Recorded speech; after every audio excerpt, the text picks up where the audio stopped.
today we're going to talk about JavaScript and how to make your page dynamic. Today is also going to be one of the first days where I'm going to use at least an hour of the lecture for peer teamwork. So I'll let you start to work as a team on your shared code sandbox platform, and then I'll jump between the different teams to make sure that any questions that anyone might have end up getting answered. So before I get started on the actual lecture material, does anybody have any questions either related to their site or related to JavaScript or the assignments that I can answer right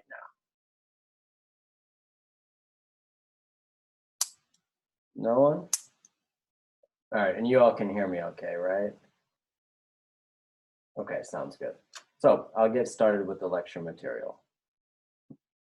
So what is JavaScript? JavaScript is really, it's a scripting language, which means it's a programming language that you can write to create different commands and manipulate data in certain ways. So it's really the most traditional language from what we've talked about. So we've talked about HTML, which is really just content. CSS is how you format that content. JavaScript is a lot more traditional in how we think of a programming language. And it's really created in order to make HTML dynamic. So that's, for the most part, from what I've seen, the main purpose of JavaScript. It's not the same as Java. I want to emphasize that because I know some of you have familiarity with Java.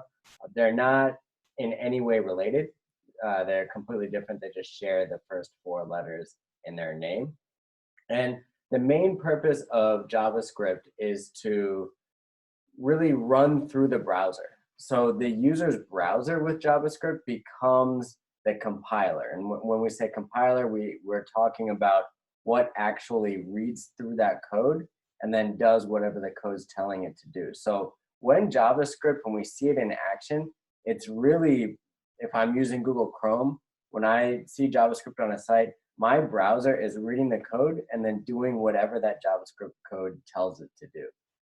For that reason, actually, some people tend to disable JavaScript on their browser because they don't want someone else's code to do anything with them. Now, there's been a lot of safeguards in place that prevent, really, if you allow your JavaScript to read, or your browser to read JavaScript, there are a lot of security measures in place to make sure that nothing malicious ends up happening to your computer. But that is why, especially we notice nowadays, if you go onto a site that, maybe you're trying to download some program or something that's not traditional, your browser will say, or if you click a link from a phishing email, your browser will say, are you sure you want to go onto this site? It's not trusted, because potentially when you visit that site, they could use JavaScript to do something to your computer. So it's code that your browser ends up reading in order to perform some sort of action,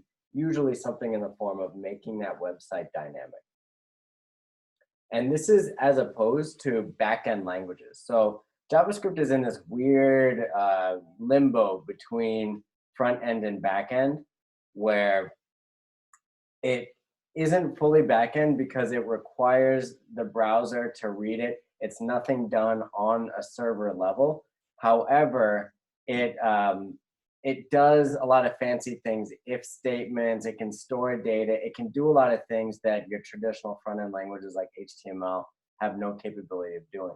You can make what would be considered a front-end, back-end platform using only JavaScript, but it would not quite have the capabilities that you would be looking for a full-on product. But for a prototype, it works perfectly fine. So that's what JavaScript is. Some of its uses can be to display or hide HTML content, as well as change that content. And we'll go through an example a little bit later in this lecture. You can change CSS formatting. So if you want to maybe change some text from green to blue, you could do that with JavaScript. If you want it to change from green to blue after a user pushes a button or after they've waited a certain amount of time, you can do that with JavaScript. It also can react to user input. So if a user enters, say, a password as an example that doesn't meet your minimum criteria. Let's say you want to ensure that all passwords have an uppercase, lowercase symbol, as well as at least 6 characters. JavaScript can look at what they've typed and tell them if they've done it wrong. You can also use JavaScript to create and deal with cookies. Does anyone know what a cookie is in internet speak? Anyone want to volunteer what they know on that? Now you see the banners on, I'd say, at least half the sites that you go to that say, "We collect cookies, are you okay with that?" Does anyone know what they're talking about when they say that? Is it just like getting the information that you've kind of visited their site? Move forward. Hello? So a cookie is basically a tracking device. So if I visit a site and I click yes to a question, that site could store a cookie that says, hey, when this browser visited my site and they clicked yes, I remember that. Therefore, when you visit that site with that same browser later on, maybe a day later, they know that you've clicked yes on that previous session where you visited that site. So they can use that in order to display more personalized information. So a cookie can track data about how you've interacted with the site in the past. That's why, for instance, YouTube can make recommendations to you. Now that they can do it on a deeper level if you create your own account and they start really creating a database around your account. But even if you're anonymous, they can create cookies that take note of what your previously watched videos are.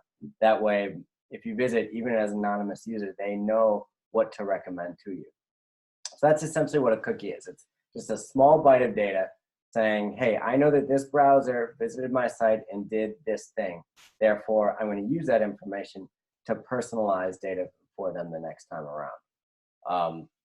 That's also how a lot of targeted ads work as well. So that's what a cookie is. They're generally pretty harmless, but you can see if you go down the rabbit hole of how privacy information can be used and abused, how people have become more concerned about the usage of cookies. And that's why, as you visit more sites, they now ask you, are you okay with this site tracking your cookies? They can also be used to create browser alerts. So this is even beyond the site itself. The site can create a trigger to your browser, creating a pop-up alert sign. And then we can go through what that actually looks like in my examples that I show you. But they can really trigger events within your browser that go beyond the site itself. So JavaScript can really be powerful in a lot of ways. On your phone, they could also cause you to switch over to a different app. Now the apps have to let you do that, but there are ways to, for instance, put JavaScript in that automatically switches a user of your website over to Twitter, let's say, in order to share a link maybe on your website through Twitter. Okay, so the first framework that I want to talk about, and when we talk about a framework, what we're really talking about is something that has been built on a certain language, in this case JavaScript, that makes things easier for you. So Bootstrap is an example of a framework where if you reference on your link, remember when we talked about the head section of an HTML document, on that head section, if you reference Bootstrap, then you suddenly get all of these sort of pre-made tools that the Bootstrap community has created using JavaScript. That way, you know, what you've learned on Code Academy of how to use JavaScript to manipulate it and do all these little things suddenly becomes a lot less complicated because they've now got a way to automatically create a button just by creating a class called Bootstrap button as an example. And I'll show you how that works as well. But Bootstrap is really built around how can we use a pre-built CSS and JavaScript framework in order to better help developers create responsive designs. Now, do you remember what responsive means? We've talked about that in the past, what a responsive site is.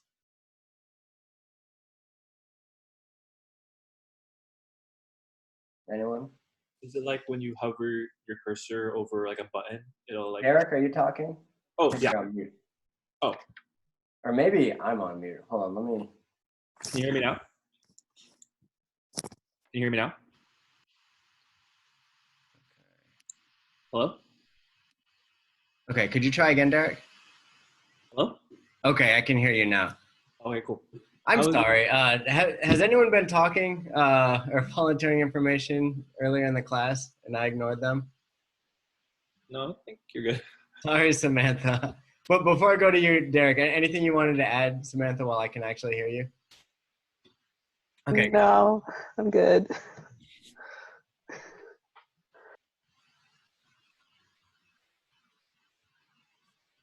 All right, Derek, all you.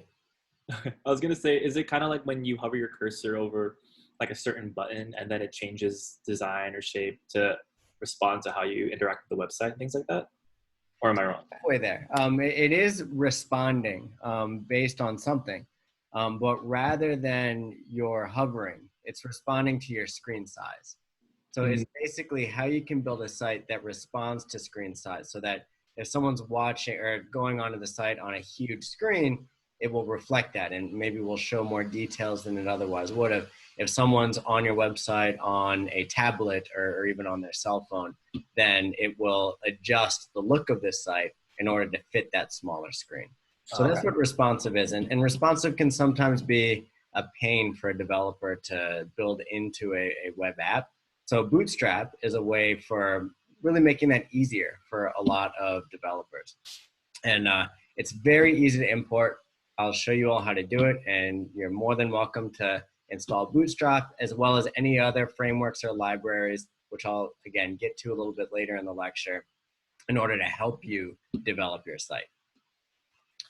So with Bootstrap, as with any other framework, all you do is you import it into the head section of your HTML, and you see the lines of code required to put Bootstrap in below. I'll just highlight these lines. The first line is Bootstrap CSS. So that's basically just a very large text document that you don't have to code yourself, that enables you to do what a typical, say, button or label or alert might look like. And then you're able to just implement that onto your app. The second line is jQuery. So jQuery is another JavaScript framework that Bootstrap relies on. So that's, I believe Codecademy highlights jQuery a little bit, but it's basically just a simpler way to code in jQuery. So it makes things a lot easier. And Bootstrap relies on it in order to service your own website. And then the third line is the Bootstrap JavaScript. So again, there's nothing really that you have to do here, but just import it into your head, and then all of the capabilities of Bootstrap will be available to you in your web design. They actually, I think they call, the nickname for Bootstrap is web design for developers who hate design. So it does a lot of pre-formatted designing for you so that you don't have to worry about it yourself. Any questions on Bootstrap? So just go over a few of the features with Bootstrap, and then we'll play with some in Code Sandbox. But the first one is grid. So I tried to explain grids to you all, I believe in the second or third lecture, and it was a little bit difficult to do on PowerPoint slides. So what we're gonna do is go over grids on the Code Sandbox format, so you can all see how that works and how that fits into responsive web development. The second one is tables. So tables can be kind of a pain to code into your website. Bootstrap enables you to have these tables already formatted and ready to go for you. So if your web app, thinking for instance, My Practice, if you need a table for anything to show scheduling, something like that, then Bootstrap can provide that for you. Images. So they allow you to format images in certain fancy ways so that you're not just showing the image in its pure form, but maybe putting a border around it or a different shape to crop that image so that it looks nice on your website. Alerts. So these are important if you want to instruct the user on how to do something, or if, say, someone adds a video, right? So if we're talking about Inform Me, right, there's sort of a WebMD for video sort of thing, and there's got to be a way to add these videos. Maybe once they add the video, you want to have a success alert. So that's where Bootstrap alerts can come in handy. There's also glyph icons, and so I think that's how you pronounce it.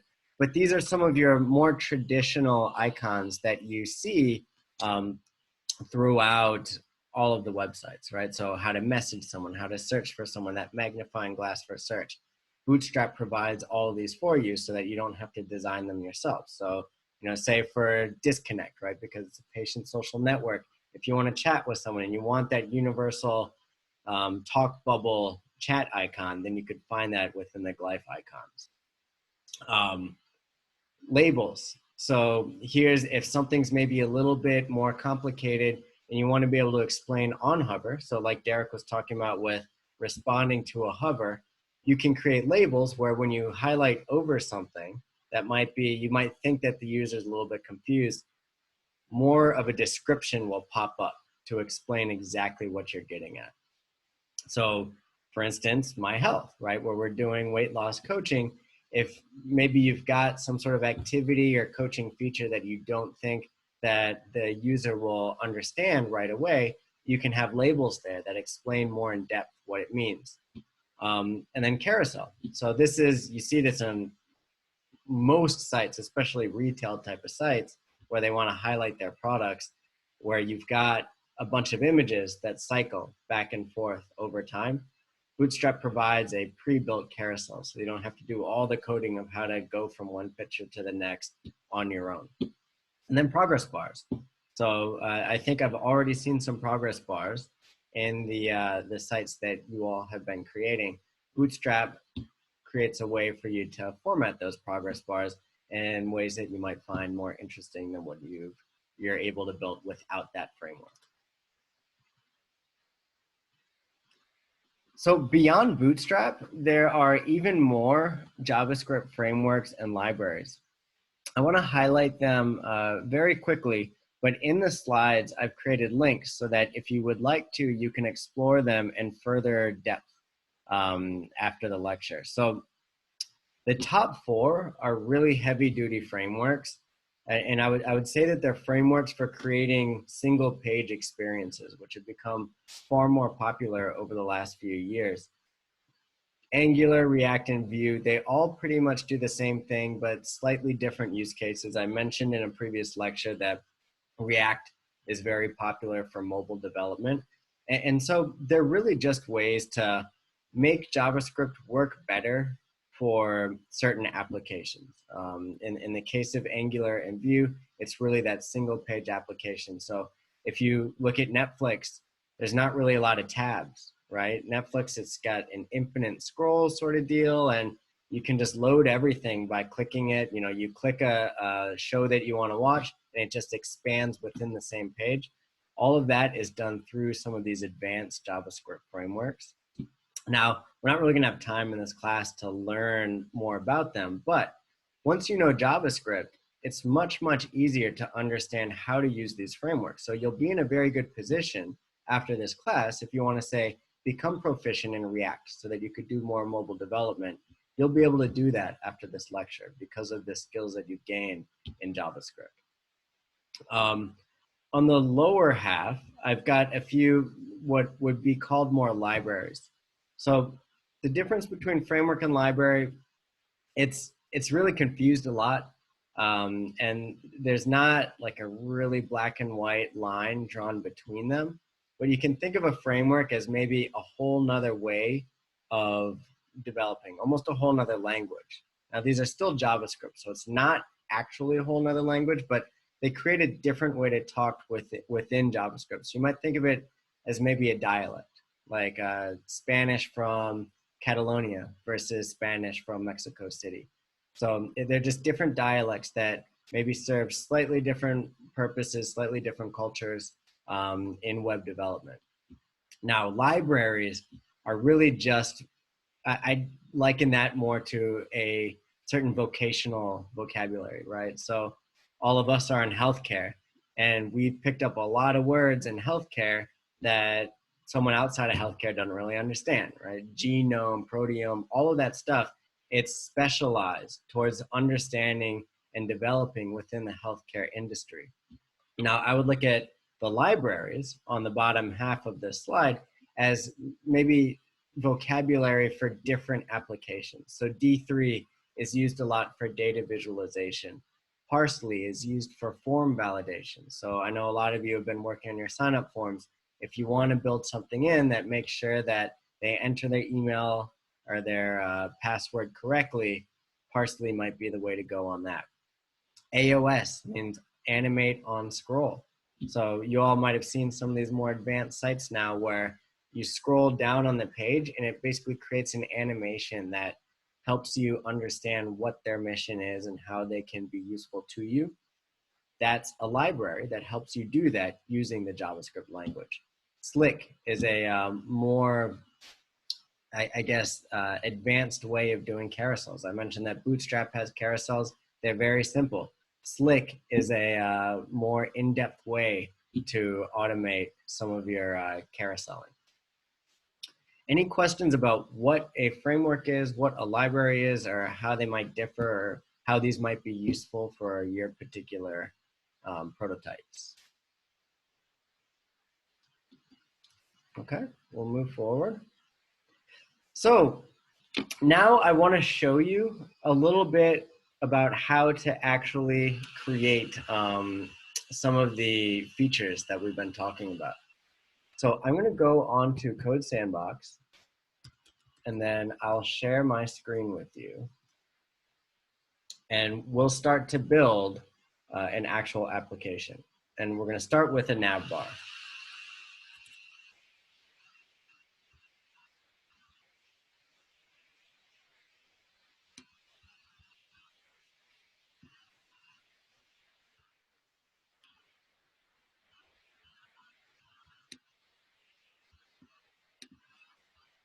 Okay, can you all see my screen? Looks like it's taking a little bit to load.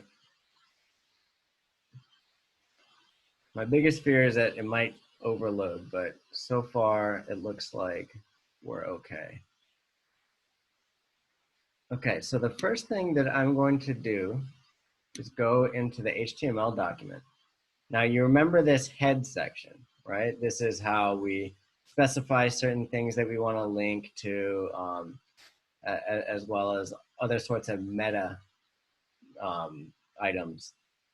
So I do want to add one more meta item. This is not necessary for our example, but I want you all to know about it because if you're developing a mobile application, it's useful. So this is the viewport meta. And again, the meta just tells the user's browser what might be special about this site. What are certain things that you want to incorporate into it. So I'm going to tell you a little bit about the viewport meta. So all the viewport meta is doing is it's telling your browser that you want to be mobile friendly. Okay, hold on, just need to, I know Zaid was having internet issues. I need to let him in from the wait room.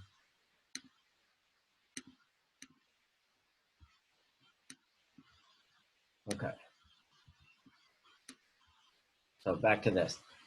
So the viewport is basically telling your browser that you want to be mobile friendly. You want the user to be able to use their thumbs to zoom in and out of your website. So all you're doing is you're telling it, hey, I want the width of my site to be, device. So to be whatever the width of the device is.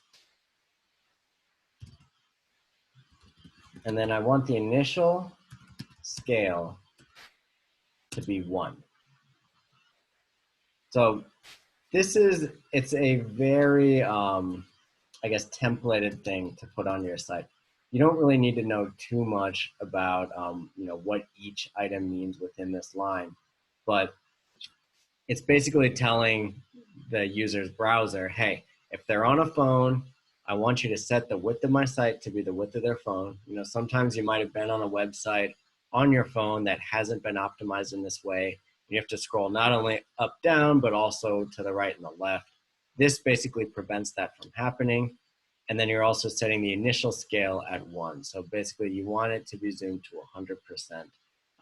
If you set that initial scale to something like 2, then it would actually start zoomed in and then enable the user to zoom out from your site. But most sites don't do that. So I'm putting that line in there. It's not really relevant to what I'm about to show you, but I just wanted you to know about that in case you're going to be building a more mobile-friendly website that you want the user to be able to zoom in and out with their thumbs on.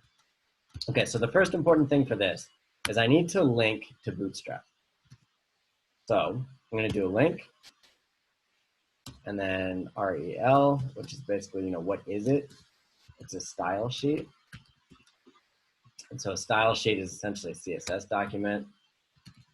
And then I want to refer it to a certain link. And I've got that link copied. So I'm just going to paste it in here. And now this link is the link that I showed you all in the previous slide on Bootstrap. And by the way, I'll share this with you so that you'll have a working copy of all this code so that you can review it later. Okay, now I need to close that line. Now I'm going to create a script. So remember, a link to a style sheet, that's for CSS. A script means that I'm calling a JavaScript document. So the script that I want is to src, which is source, and then the link. And so I've copied a link to jQuery. And remember, this was a requirement that we had mentioned is necessary for Bootstrap. Now with the script, we just have to end the script and then move on to the next line. Okay, the last thing that we want to import is the Bootstrap, or the Bootstrap JavaScript script. So all these links can just be found. If you were to say, go to the Bootstrap site, they'll say, hey, if you want to use our code, all you have to do is import this link. Okay, so now I've imported both Bootstrap and jQuery. So I should be able to use Bootstrap to make my navbar. Okay, so I'm going down into the body. I'm going to get rid of hello world. I don't need that anymore. But now I'm going to create a Navbar element. And that class is going to be Navbar. Now this is a Bootstrap element, Navbar. So normally, if I hadn't imported Bootstrap, I would need to go onto my CSS, define the Navbar class, and give it all these different criteria of my Navbar. But with Bootstrap, I don't have to do that. It just exists within the framework. Okay, and now I'm going to create an unordered list with the class of navbar nav. Now, because it's a class, I need to put quotations around it and then close that unordered list. And now I need to create a list item. And all of these, why am I doing a list item that has class active? It's explained within the Bootstrap. So once you've downloaded Bootstrap, and if you want to build a certain, say a navbar or a label or an alert or something like that, it will tell you, it'll basically give you tutorials on how to do that. So these can all be found within those Bootstrap tutorials. And in fact, if you go back to the Bootstrap slide, you can see that I've linked a tutorial link to that. So my active list item is going to be home. All right, so then I close that.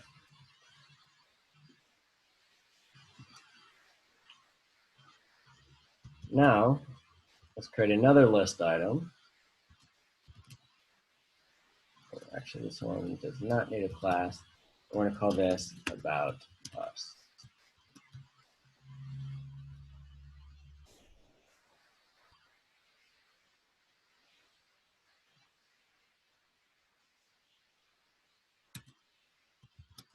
Then let's do one more and call it Patients.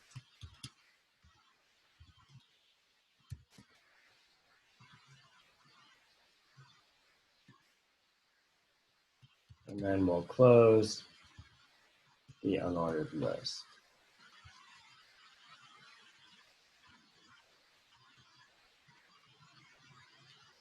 Then after we do that, we need to close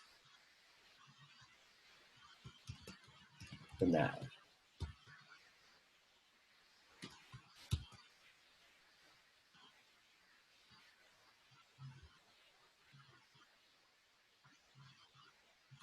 I think I need to save it. Okay, so it doesn't look that good right now. So we're not there yet. But I think what we need to do, I know that one feature of Bootstrap is that they need to do, if you put everything within a div called container fluid, then that usually puts everything in a more readable format. And container fluid is basically just, it's looking at the screen where everything is and making sure that nothing goes off the screen. Okay, so I fixed that part, but we're still not there. And I think the reason is because I actually, so the reason is because my screen is too small. So the way that it is when it's on mobile, it just needs to be on this vertical format for this, and that can be changed, but you can see that as I make the screen bigger, it goes into the more traditional navbar format.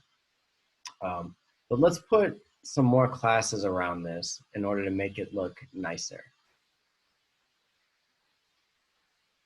So one thing we can do is we can add a navbar header. I'm going to create a div with a class called Navbar Header. And then I'll just call this my site. Okay, so we're getting somewhere.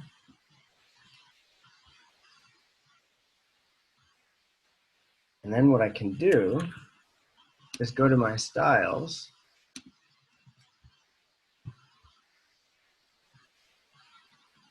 and then create a style called navbar, or really just style the navbar, because as you can see, it's pretty plain right now. So what I could do is change the background color to tan. Let's see if that works. Then we could create a shadow. So there's a CSS term called box shadow. Has anyone heard of box shadow or any sort of shadowing on CSS? Has anyone come across that?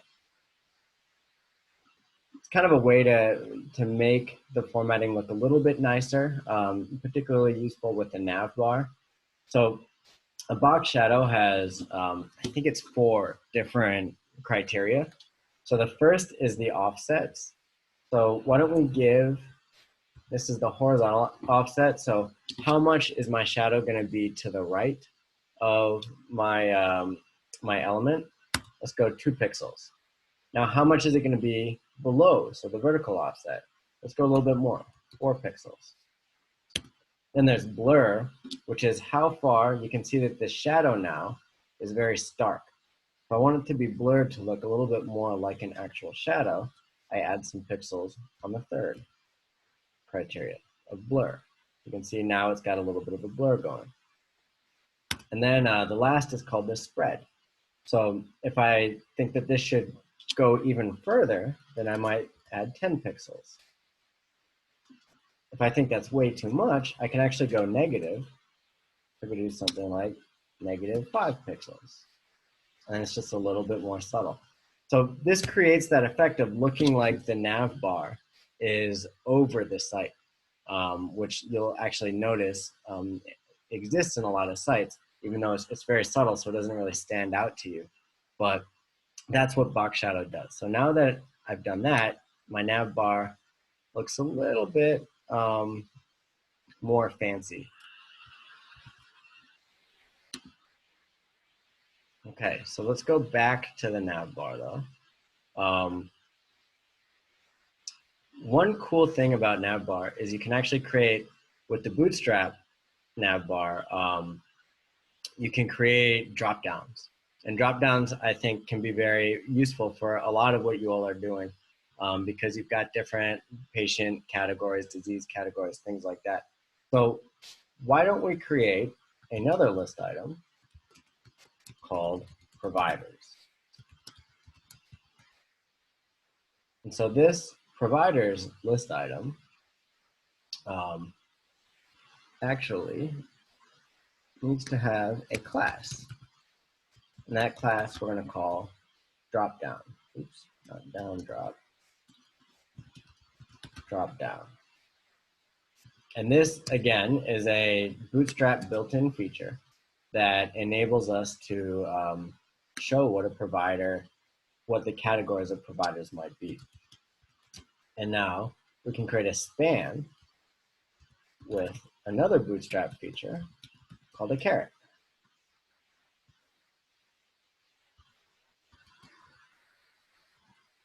So now we've entered that span, and you can see that there's now this caret that indicates, hey, this is a dropdown.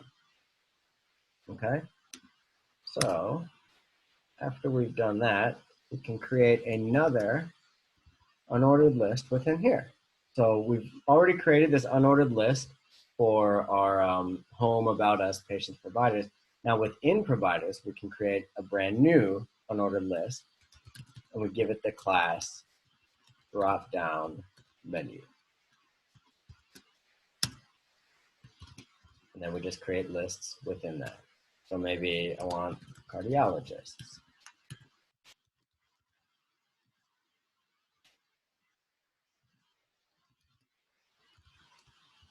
Do another one that's maybe neurologists. And then how about rare disease? Okay, so now I've created an unordered list within this drop-down list, and I've named that unordered list drop-down menu. So now, if it wants to cooperate, I might have to reload.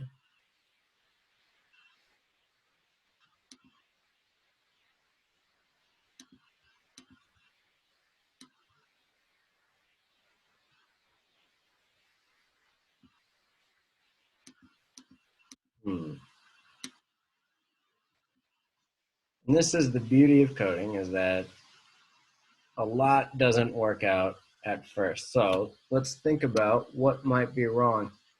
It's probably, oh, you know what? I figured it out. So we actually have to create a link within the dropdown in order to tell it, hey, this is something that when I click it, I want the dropdown to happen.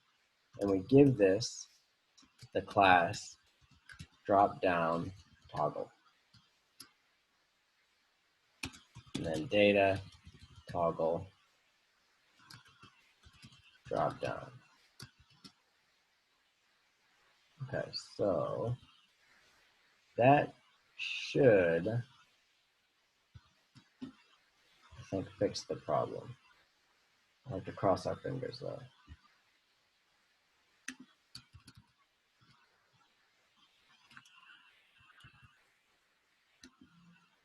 All right, so now you've seen that I'm able to click cardiologist, neurologist, rare disease. And now, of course, with each of these, I could create a link. So if I want About Us to go to, some About Us page that we've made, I can do that. And then when they click that, that will go to About Us. So I know that a lot of you have already built tabs, and some of them look great. So if you want to stick with the way that you've done it, that's perfectly fine. But you do have the option to use the Bootstrap formatting if you want to do things like create these drop downs, which I found to be pretty useful.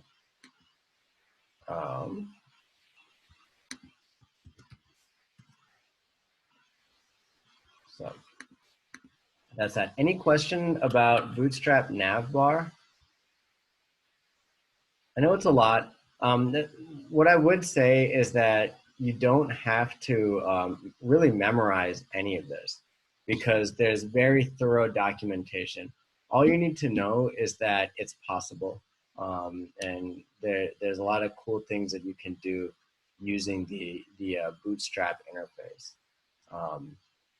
So I'd encourage you to, now that you know how it works, to just check it out for yourself. I wanted to ask, can you use like a for loop in creating the drop down? Would it be like Use a what for the drop down? a for loop, like a photo for the drop down? Yeah. Yeah, let's see. So you mean in the drop down, or like instead of providers, it would be a photo? Like no, not a photo, like a for loop, like providers, and then like a little tab aside of it, and that when you can press it, it gives you a list. I don't know, So you mean within here? Yeah, like that, but for example, if it's on the white page, Mm-hmm. down, can the same code work in the heading and in the white space, or it's just for the heading? The drop down. The drop down should be able to work within the white space, and I'd encourage you to play with it a little bit. So the way that you would do that is you would have this drop down toggle, and you might put that into the white space. So why don't we try?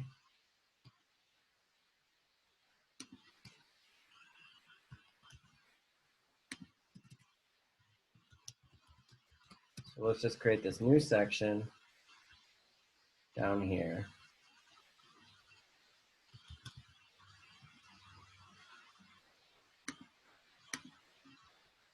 And then what would you want,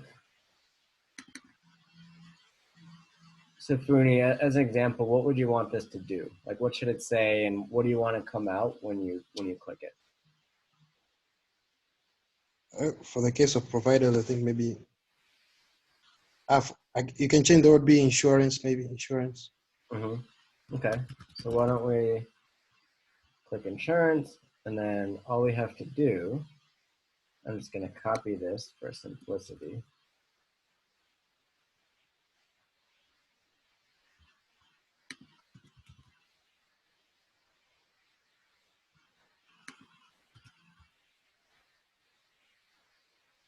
Make sure I got this right. Oops.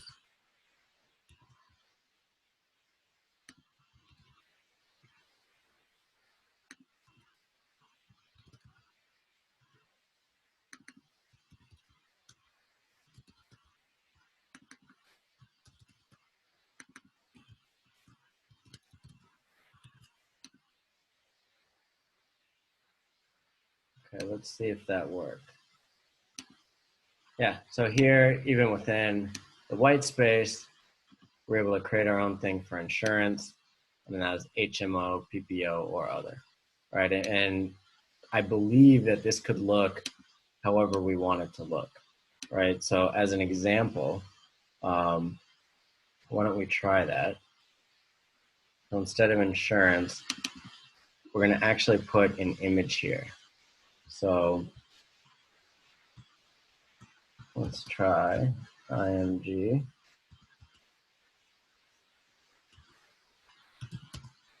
And then we're going to link to something.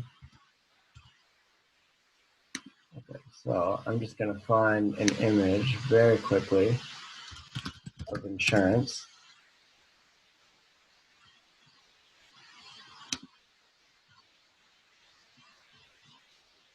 And by the way, you can find an image anywhere on the web. It's all fair game. Now, if you were building a site for production use, you'd have to worry about copyrights, but for the purposes of this, it doesn't, none of that really matters that much. You can just take whatever pictures you find on the web. Okay, so I've just copied an image address to something that looks like insurance. And now I'm going to put that in the image space. Let's see if that worked. Okay, so it worked. And then when I click that, HMO, PPO, and other come up, right? So kind of cool. Obviously, that picture is way too big. And in fact, if we wanted to, well, let me throw this out to you all. If I wanted to make this picture less big, what should I do? So I've got this image right now. How would I make this maybe more manageable, like this size? Couldn't you change the height and width of the image? Yep, exactly. And how would I do that? It would be something like height equals whatever you want, and then width equals whatever number also. And would I write that in the HTML or somewhere else? In CSS, I think. Okay. And do I have to write anything in the HTML to let it know that it's this picture? IMG. Okay. Sure. That is definitely a way to do it. Okay, so IMG. Now let's just make this 150 pixels. And then width equals 150 pixels. That was ugly. So why don't we make this 250? All right, more realistic. So now I've got this image in the white space that when I click it, different types of insurance pop up. So Sufuni, does that serve your purposes? Yes. Okay, cool. So that's an example of a different way that we can use the Bootstrap dropdown, actually in a way that I've never used before. So this is where like your different ideas of how you might be able to use the features that I show you could be used to make a more interesting site. So that's one way to do that. I will say one other thing though. If I style my image using the IMG, that's perfectly legitimate for what we're doing here. But what happens if I want to have another image with a different format? Then it becomes a little bit more complicated. I've actually seen this with some of yours where you've asked me why certain buttons, like you can't style your buttons on your header the same as the buttons in the body of your HTML. The reason is because you're styling all IMGs the same. So if I wanted to do this one differently from, say, other images that I have on my site, I would just give it a name. So I might call it insurance, right? So I could call it insurance. And I got to put a period here to tell the CSS that it's a class, maybe insurance IMG. And by the way, I don't have to put IMG here. So just to make that clear, I'm going to call it insurance image. And then I'm going to give this IMG the class name insurance image. So now it gives it the same formatting, but if I create another IMG, maybe something for providers, and I want them to be much smaller, maybe because there's a lot of providers, I can call them providers image and then make it a smaller width or height. Any questions about that? I actually have a question. Yes. If I wanted to do a drop down with like the 3 lines instead of like a picture, how do you do that? Like Like these. the 3 Oh, the horizontal lines? gotcha. Yeah. The hamburger, I think they call it. Yeah. So the way that you would do that, I believe. Let me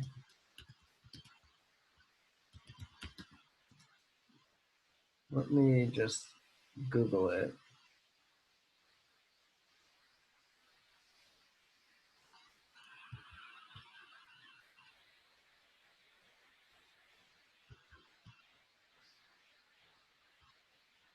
I know that that's an icon within Bootstrap. I just need to figure out how to call it. I think it's similar to the carrot, but just instead of calling it carrot, you call it hamburger or something. In fact, I could try that.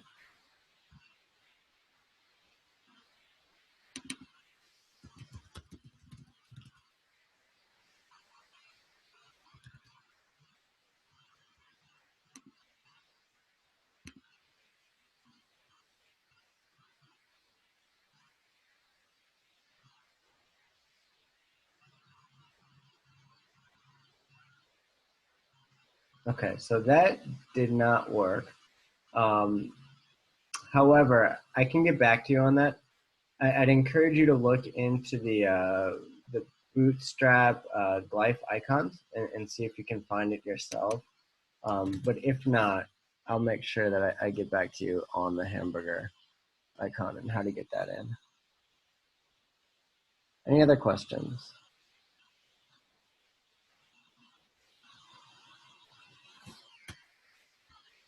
Okay, so that is our navbar, and even if I wanted to, I could put a logo here on my site. In fact, I'll just show you how to do that. So, and this will also explain how to have different images with different classes. So right next to my site, right here, we're going to put an image. I'm going to give this a class of logo. Okay.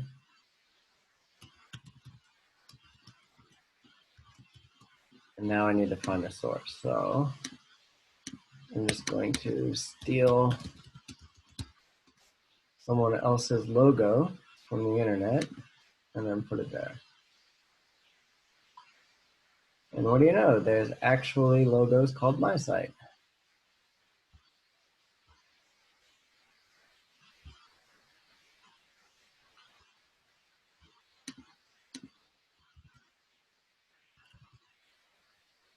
Okay, so now you can see this enormous logo that's not feasible at all to have on our web page. So we just need to make it smaller.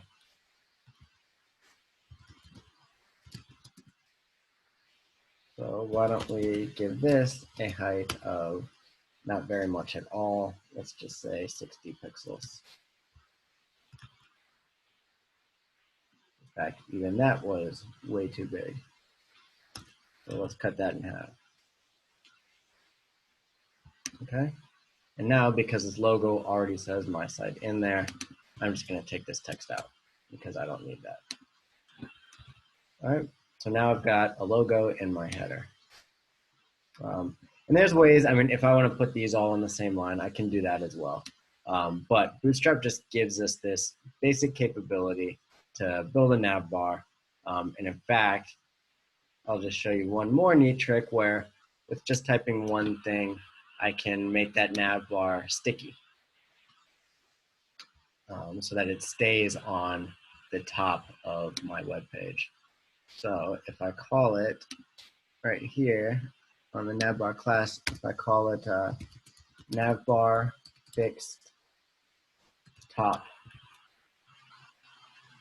now it's not going to move when I scroll down. Now there's not that much to scroll right now,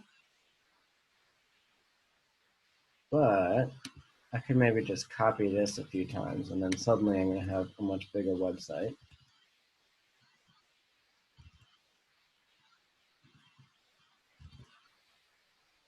Okay, now you can see as I scroll,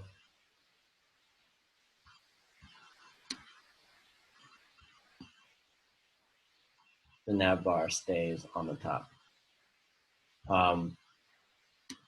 Now there's other things that I need to be wary of is when I fix something on my web page, it basically is separating it out from whatever else is on the web page on the scroll.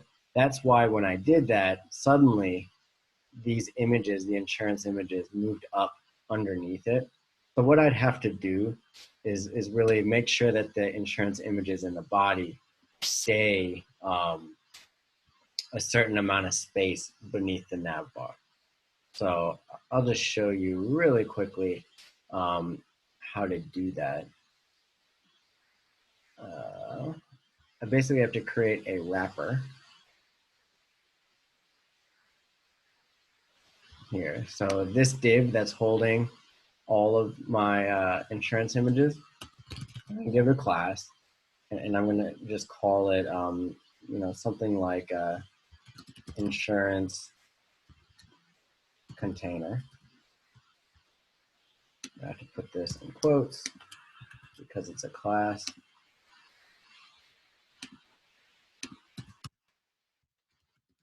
Insurance container. And now I have to create a margin on the top. Oops.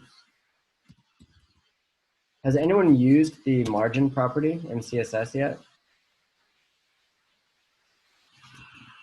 Anyone want to explain how it works?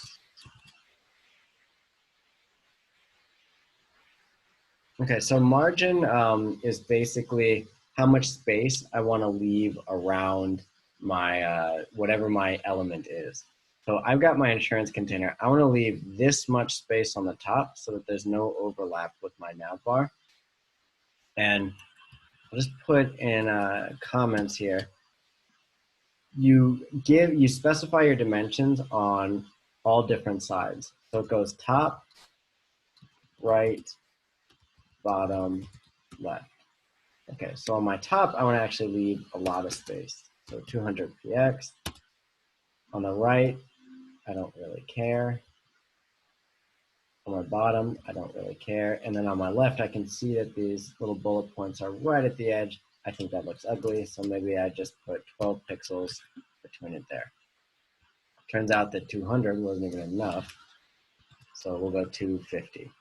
Okay, so now there's space beneath my my nav bar. Okay, so that's how the nav bar works. Now, the next thing that I'd like to go over is grid. So we've got all of these insurance images. Why don't we, instead of stacking them all on top of each other like this, why don't we put them in some sort of Bootstrap grid? So the way that I do that, and in fact, let's give it a title as well. Okay, so I've got my insurance container. Let's do an H1 title with the class called insurance title. And then we're just going to call this insurance.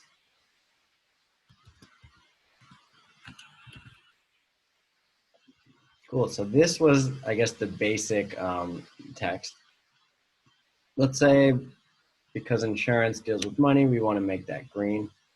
So what I would do is create an insurance title element in my CSS, color equals green. All right. And that also happens to match my site colors. So now I've got a little color coordination going as well. Okay, now, how do I put these into a grid? Well, the answer is with Bootstrap, we can use the Bootstrap grid system. Now, what I have to do is with each item, I need to tell it how many columns I want to create in my Bootstrap class. So in addition to this drop down, I'm going to tell it column XS12. So what that means is on my smallest screens, so this is basically mobile and mobile only, I want this item to take up 12 spots on the grid. And if you remember, you probably don't because it was way back in one of the first lectures. The Bootstrap Grid system is 12 columns. So if I give something a number of 12, it means it takes up the entirety of the columns. It has its own row to itself. So on mobile, I'd like it to have its own row to itself because there's simply not enough room to have different images side by side in my current example. But I want to say that on slightly bigger, so SM for small, slightly bigger items such as a tablet, I can actually fit 2 in a given column. And then I want to say anything bigger, so medium, so this is pretty much anything desktop and above. I want it to only really take up 4 spots. So that way, if I've got a number of 4, so if each element here is taking up 4 slots on a 12-slot grid, that means I can fit 3 in each row. Does that make sense?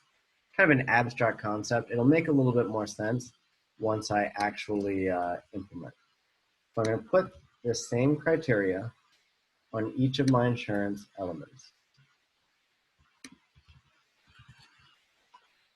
Okay, now, as often happens with coding, I cross my fingers, say a prayer, quick reload, hope that everything works,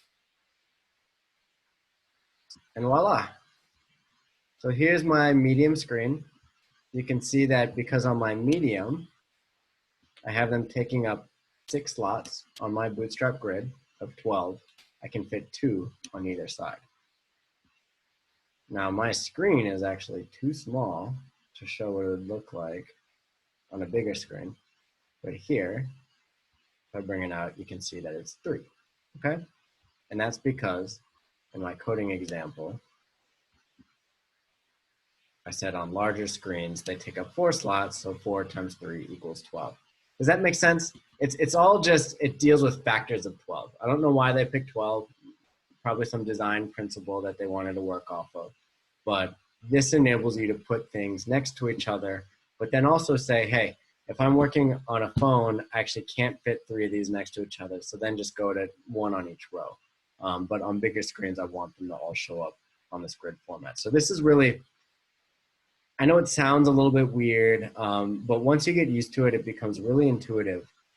And it is far and away one of the most predominantly used tools in responsive web development. So if you were to look at the source code for probably a vast majority of the sites that you visit, you'll see that they use this column, extra small, small, medium. It actually goes up to large and extra large as well if you want to distinguish between small computers and massive screens. But they all use this terminology in order to just make sure that the site looks good on all size screens. Okay, so any questions about that?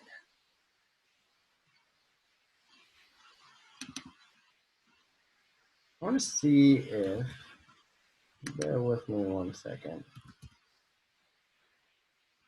Okay, good. I'm going to change these to div because these bullet points are annoying me. And then I want to put some buttons next to them to show you what that might look like.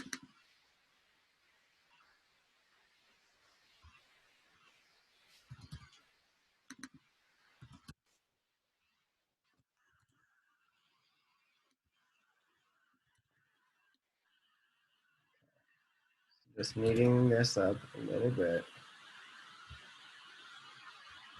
Okay. And again, you'll have all of this code to view. I'll share it with you at the end of the class. So a couple things I don't like about this. One, I don't like that they're all touching each other like this. I want to give them some space. So the way that I'm going to do that is, you notice that they all have this class dropdown. I don't really want to mess with dropdown because then it's going to change any other instances of dropdown. So I'm going to call this maybe category.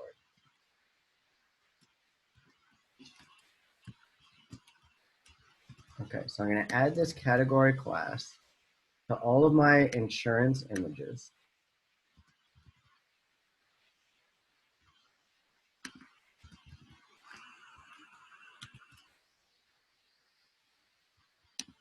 And now, how would I, based on what we just learned, make it so that they don't touch each other, so that there's some space in between each other? If I were going to format this category element. Anyone have any thoughts on how I would make sure that there's space between them?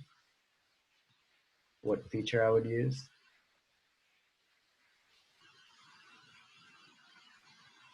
Hint, we just did it to separate it from the navbar, to separate these images from the navbar. Is the margin? Yes. So what would you do with the margin? Give me some numbers. So we've got the top right, bottom left. Where do you want to add some margin? I guess you could do like 20 pixels. Okay. So let's see what happens when we add 20 pixels. Now,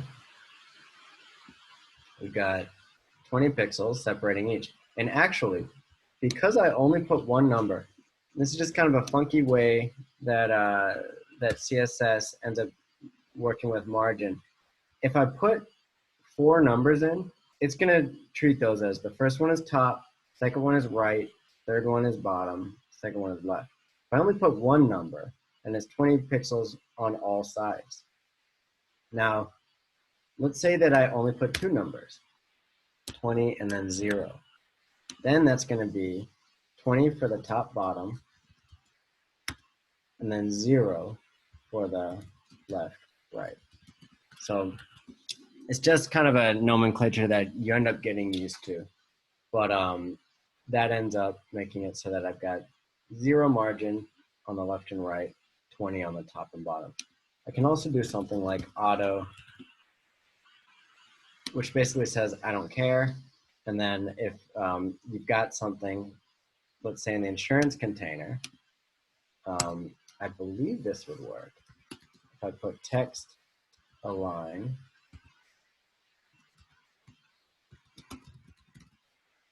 to center, now suddenly these are all centered in the middle. Cool.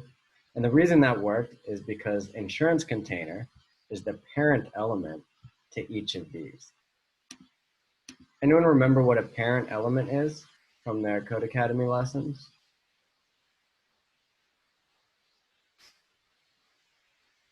So a parent element is whatever contains these. So I have this, insurance container, which is an element that contains all of my drop-down things, all of my images, right? So this is the parent element of everything that's indented to the right of this. Does that make sense? Am I going too fast? Let me know if I need to back up at all to explain. But basically, I put for my parent element of insurance container, text align center, and that made sure that everything within here, which includes the insurance title, also includes, you know, this drop down as well as this one, all of these things end up being aligned to the middle because I said text align center within the parent element. So, you know, the way that you generally come to figure out how to do this stuff is you have a problem within your site. let's say you want these to be in the middle and you can't figure out for the life of you how to do that. So you Google, hey, how do I align all of my items into the center of the screen? And then you'll find very quickly, most likely on Stack Overflow, which is the site I referenced in last week's lecture, you'll find out that someone had already come up with an answer of how to do this. And then, of course, all else fails, just send me an email. And then eventually you get used to it. You start figuring out, oh, yeah, I know how to do this from this problem that I had before. And now I know how to center my items. So it kind of starts as memorization, but it's not really memorization because everything's available to you on the internet. You just become good at finding the different answers that you need because they really are all there on the internet. Trust me. Okay, so why don't we do a couple things. One, why don't we change this to not just insurance, but how about, well, first let's add a title.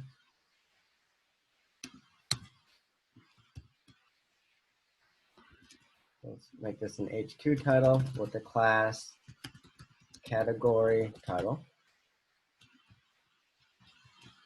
Got to put this in quotes. I always forget to do that. And then this will be insurance plans because that's the theme we chose. So now you can see that insurance plans is under here. What other categories might we want to do? And this we're just making it up. So for my site, what do we want this next one to be? So we have one thing for insurance plans. Again, we're just making it up. Throw out any idea. There are no wrong answers. You just get participation. A contact us page. Okay, contact us.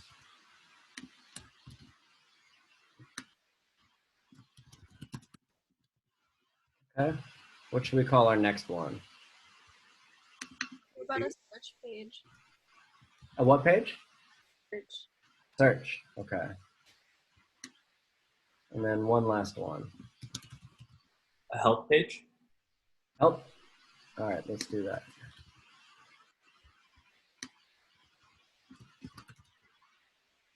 Okay, now, why don't we give these images?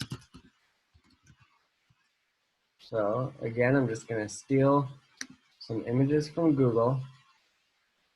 So all I'm doing is, right now I'm searching contact us, and then I'm going on the Google image search, finding one that I like, right-clicking, and then when you right-click, you can click copy image address. And when you do that, you get the address of the image. So contact us, instead of this insurance file, and click contact us. So let's see if that worked. There we go. So now our contact us page has a nice looking graphic. Okay, let's try search.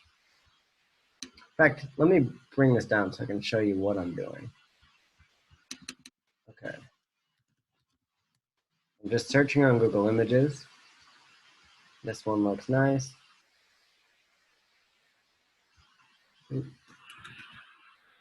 Actually, I don't like it. I don't like the dimensions of it. So let's pick this one, a little bit more square.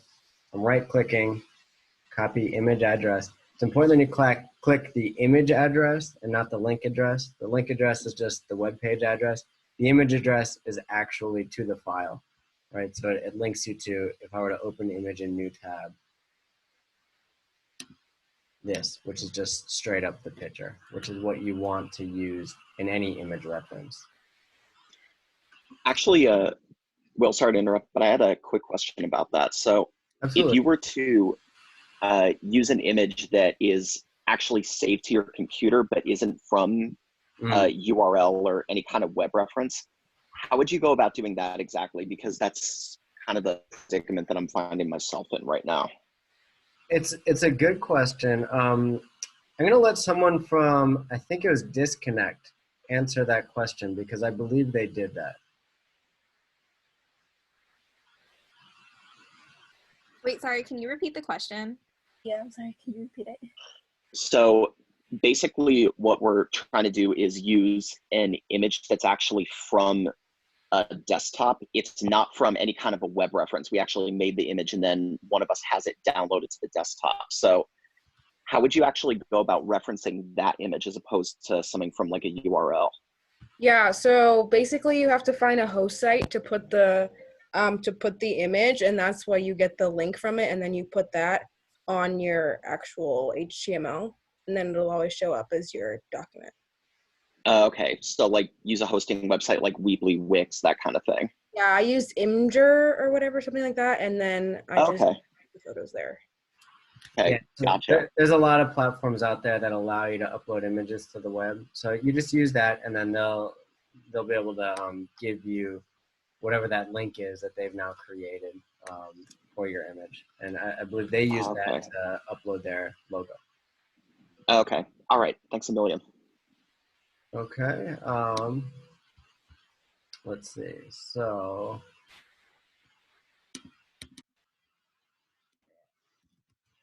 almost there. I just want to create an image for help.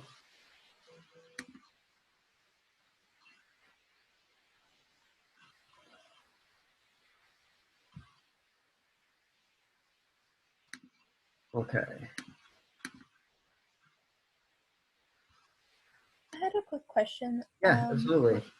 When we present, are we gonna go ahead and do it like full screen? Because I know like when you expand it, then like the dashboard like expanded. So like, say like we have an app, does that mean like it's gonna be like smaller compared to like the people are presenting desktop?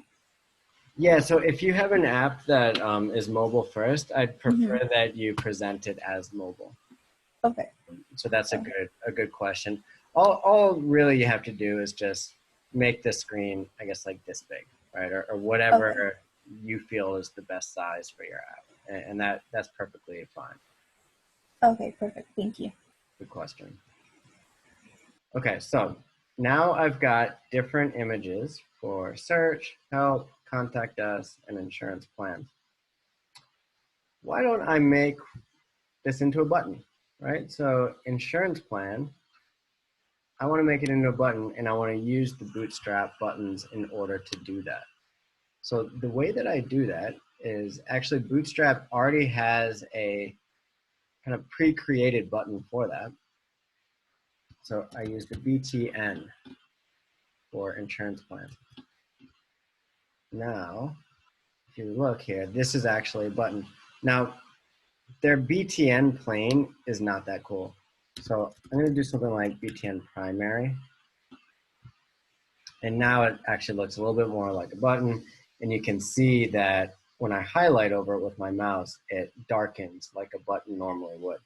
Now, I still think this doesn't look great.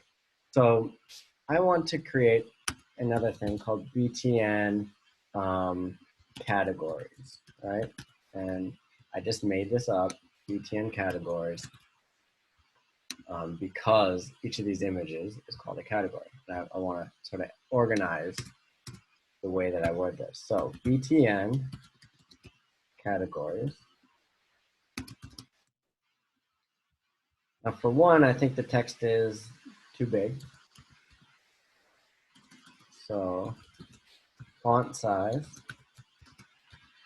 let's make it just 12 pixels. That's way too small.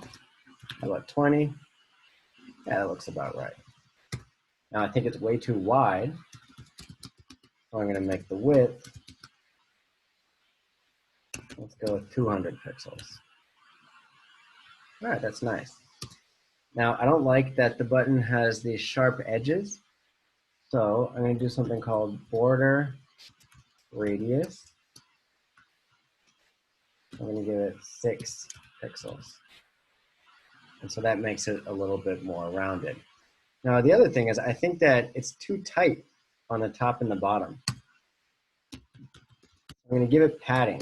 And now what padding is basically just, remember margin gives a space around an image or around an element. Padding gives space within an element if you've got text in it. So it's basically just space around the text. I want to give at least 12 pixels of space all around the text. Actually, I think that's a little bit too much. Let's go 8. Now that looks a lot more like a button.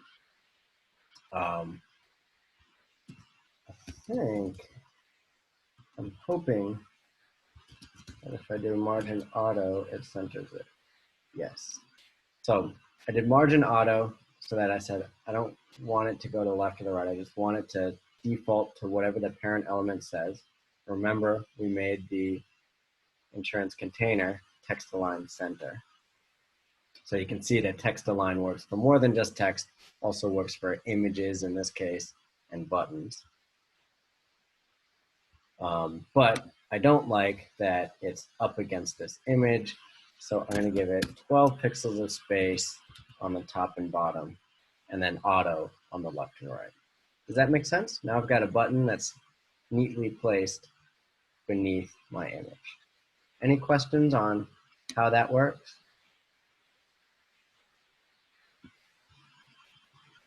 So if I were to do that with the other elements, then I could put buttons underneath them as well.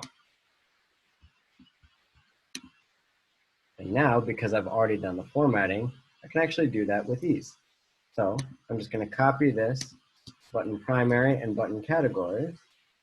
Ooh, that link was way too long.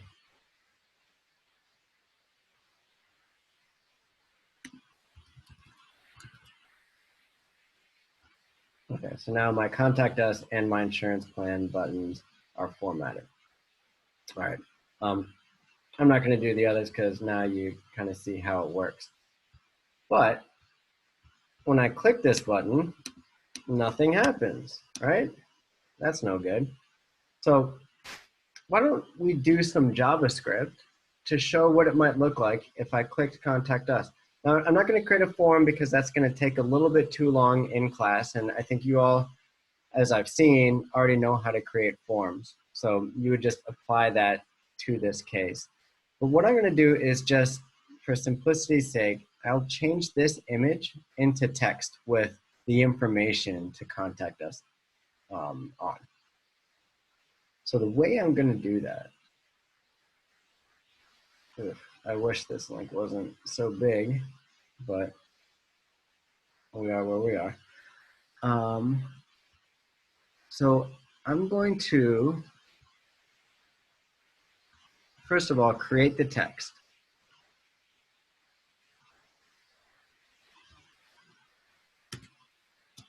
So we're going to make this p-text, and we're going to put my contact information, right? So to contact us for help, email will@wrasch@kgi.edu.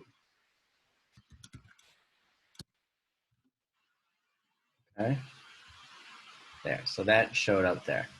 And we're gonna give this a class so that we can do things with it. And we're gonna call this contact text.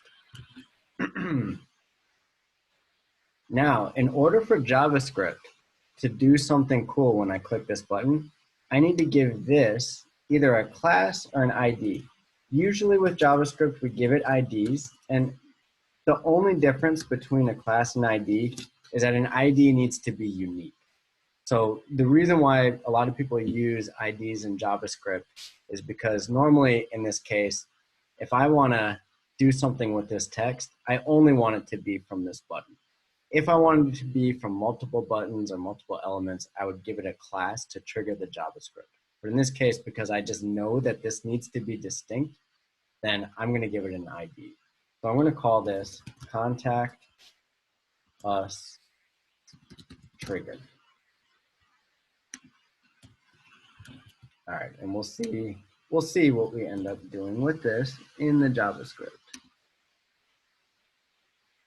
Okay, so I've got my blank index.js file. And now what I want to do is do something, or have it do something whenever I click the contact us trigger. So I'm going to use this, which is jQuery formatting, saying, hey, find the ID for the contact us trigger and put what's called a listener. So I'm basically asking the listener, or the JavaScript, to listen for any time someone clicks the particular element with the ID contact us trigger, which if you'll remember is that button. Now, when that happens, I'm going to say, I want you to hide a certain element and then show another element, right? So we're going to figure out what those elements are going to be. So we could say we want to show contact text because I want that text to show up. And in order to make sure that it's hidden in normal cases, I'm going to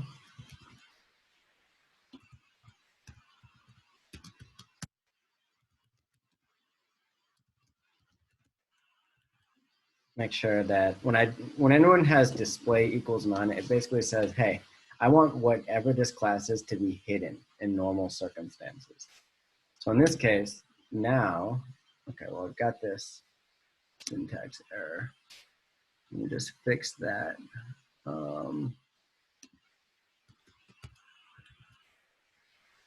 Okay, so that text that I had written is now missing because I have it styled as display equals none contact text.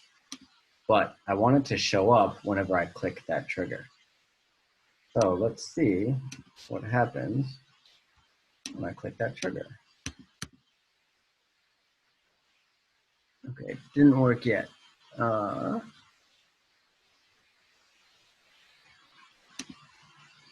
Maybe it showed up somewhere else. But let's first give this a class. Let's give it an ID of contact us image. Now we want the contact us image to be hidden. Okay, I know what I screwed up. So this was an ID, and I think the contact us ended up being a class. Let's look.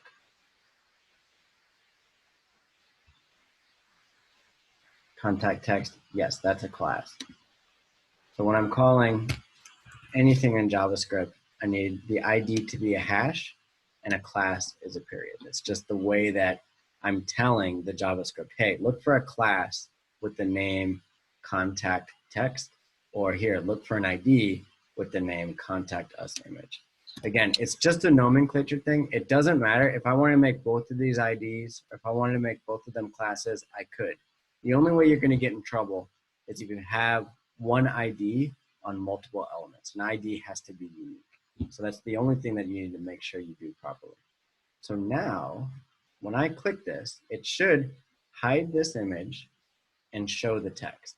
Let's see if it worked. All right, that worked.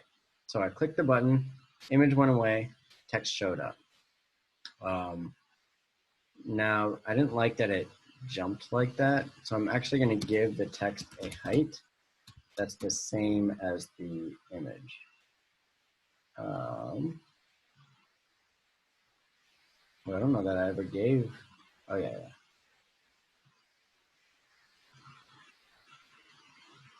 Okay, I think the image has a height of 150 and a width of 250. So let's just copy that so that they're the same.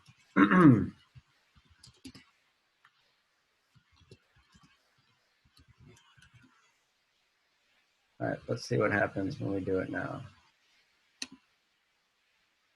All right, close enough. At least it didn't move the button. But I kind of want it to toggle. So if I change hide to toggle, it's basically just a nifty JavaScript trick where it says, hey, if it's already showing, hide it. If it's already hidden, show it. So that way, when I click this, it goes back and forth.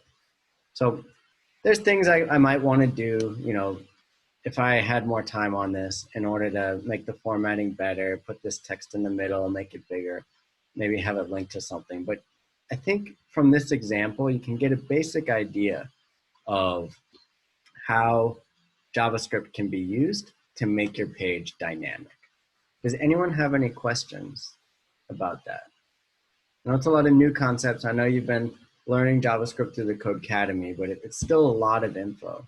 I think the most important thing to be able to do is get good at Googling. Like I said in the last lecture, if you have any questions of what you want to do with your site, almost certainly someone else has had that same exact question in the past and they've had it answered by someone. So try to find that answer.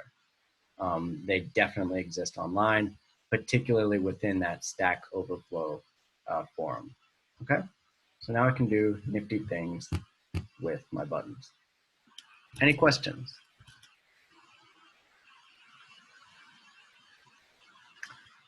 All right, let's do one last thing, and then we'll break into the team activities. What I would like to do is show you how to use, remember earlier in the lecture I talked about frameworks and libraries and how helpful they can be for you. I want to show you how to install a library onto your code sandbox in order for it to be useful for your site. So I showed you, or I mentioned briefly in a previous slide, something called Slick. So Slick, if we go back, is basically a fancy carousel. And because I've already created all of these insurance things, or well, they're not really all insurance anymore, but because we've created these with our ideas, I'd like to turn them into a nice little carousel so that they can all fit on the same line at all times. And I'm going to use Slick in order to do that. So what I would do is there's this thing called Dependencies in Code Sandbox. And Dependencies really enables you to just import a library on your own. And I think that's kind of cool. So let's import Slick. It's actually Slick Carousel, not this Slick. So now I've added Slick Carousel as a library to my page. And so if I, okay, so everything still works and now I can edit it, good. So what I'm gonna do is I'm gonna import Slick from my Slick carousel. And I actually have to put that in quotes. Cannot find. Oh, you know what? I realized this earlier. This jQuery that you all have installed, for whatever reason, it doesn't really work that well. So I would encourage you to reinstall jQuery. Just type jQuery. It's this one on the top with the 15.6 million usages. So just search it on your dependencies and then reinstall it as jQuery.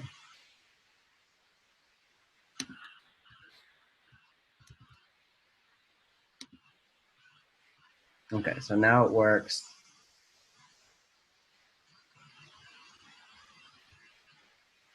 And by the way, knowing how to do these imports and all that, it's always explained within the actual site. So if I were to just search Slick on the internet, they've got this whole documentation that says how to install, how to use. Another nifty thing I can do is if I click Slick Carousel on my code sandbox, it shows examples of people who have already made it work. So that can be a nice way to benchmark off of what people have already done with a particular framework. So now that I've got Slick,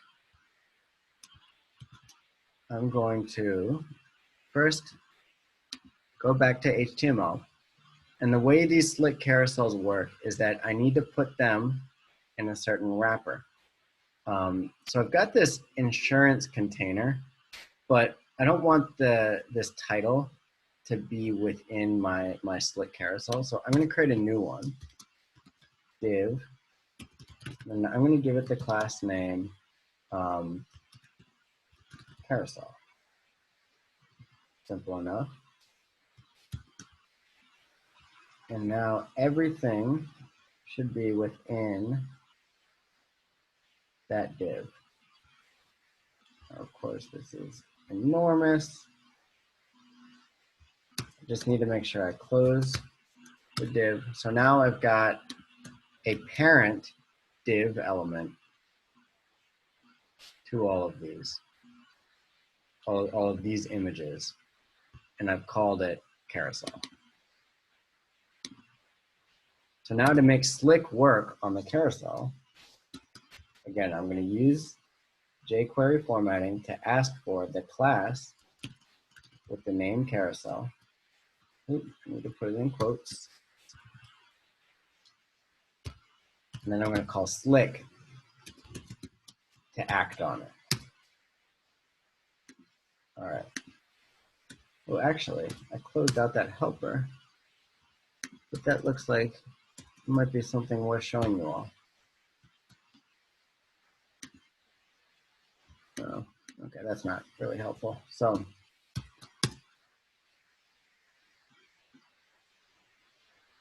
now this is something that I can look onto the Slick website for. It gives me the different formats that the carousel can accommodate. Okay, so all I did was I Googled Slick, it was the first result, and now you can see different ways that they're able to display my carousel. So let's say I like this center mode. Kind of fancy, but let's just go with it. I'm going to copy it.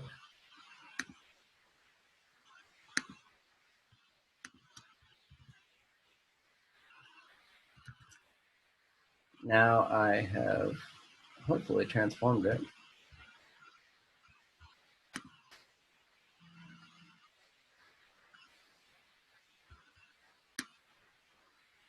Ooh.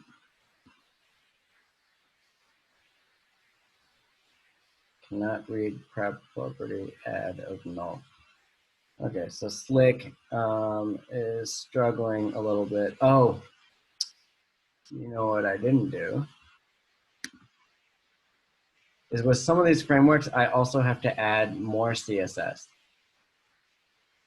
So what I'm going to do is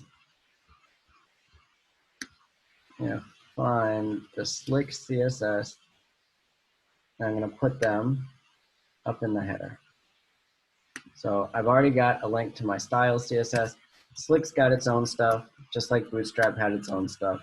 Just have to find out what the link is and then put it in there.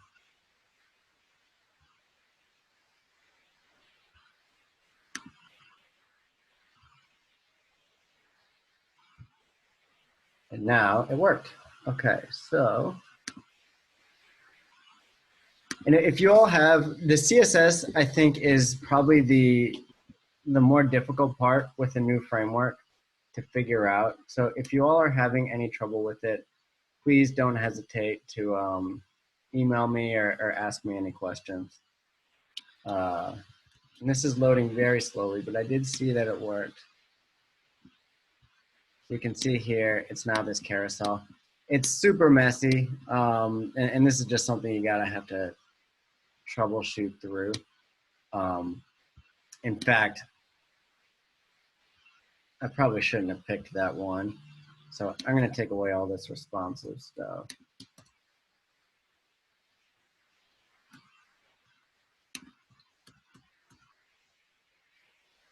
And just have something super simple.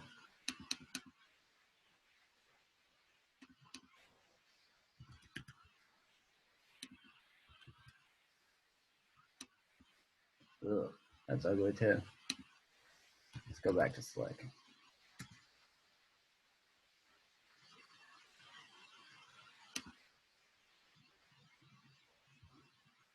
All right, this time I'm not gonna try to look for something fancy. We'll just do this one.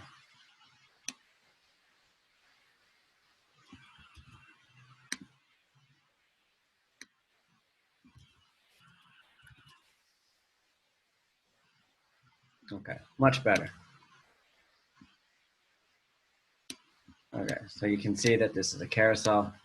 I can even, I believe Slick even gives me the option to make it move automatically. I'll just show you what that looks like. Let's see, autoplay. So if I set autoplay to true,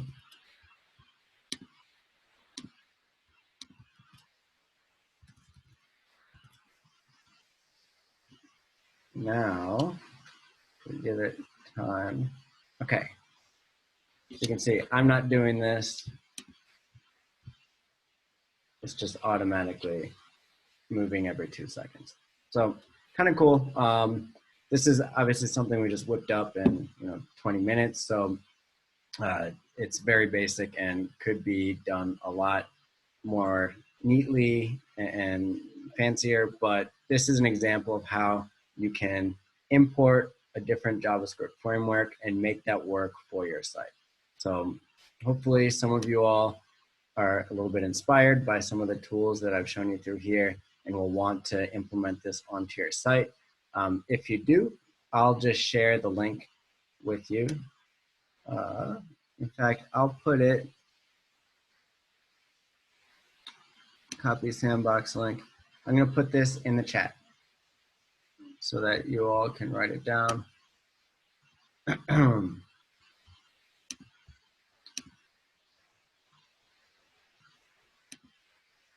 Okay. And then in the meantime, I will go back to my slides. In these slides, I've pasted the most important code for a lot of what we did. Now, the code that I posted was different examples of how to do a navbar because we kind of rolled with something different based on your questions and input throughout this tutorial. But it gives you a basic idea of how these things work. There are next steps that I'd like to highlight for each element. So with navbar, you could think about how you want to implement the Bootstrap fixed navbar that I just showed you.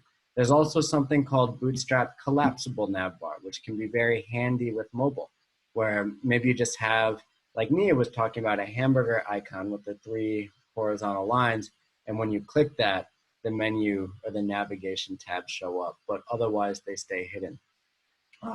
You can also have navbars that are responsive. Maybe they show up on desktop, but they're hidden and collapsible on mobile, and you have to bring them up by clicking the icon.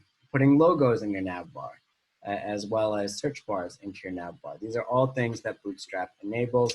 You just have to look through the documentation on how to do it. Grid, so this is some of the text of how you would create a grid. Some next steps are, 1, making a fully responsive website. So that definitely be bonus points if you can make your website look good both on a big screen and on a small screen. Creating modal pop-ups. So that's another thing that you can do is within a given web page, you can have clicking a button in order to pop something up that maybe is a form or some other notification for the user. Also playing with button links, animations, as well as interfaces with the backend anytime a user types something or clicks a button. Here's an example of the button JavaScript where we turned an image into text. And then actually this is what I just went over on the button next steps. And then Slick is an example of a JavaScript library that you can implement for your project. Hopefully you have a good idea of how you could implement these libraries.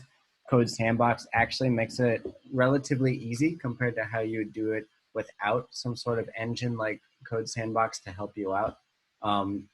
Some other examples of libraries that you might want to check out, they are all importable on Code Sandbox. D3 is really cool for data visualization. You can make nice graphs if that's something that you feel is necessary for your app. You can also create like little nodes that can move around. There's a lot of really cool stuff that people have done on D3. There's also this huge community of examples that people have posted that can be helpful to guide you if you're looking for inspiration or benchmarks.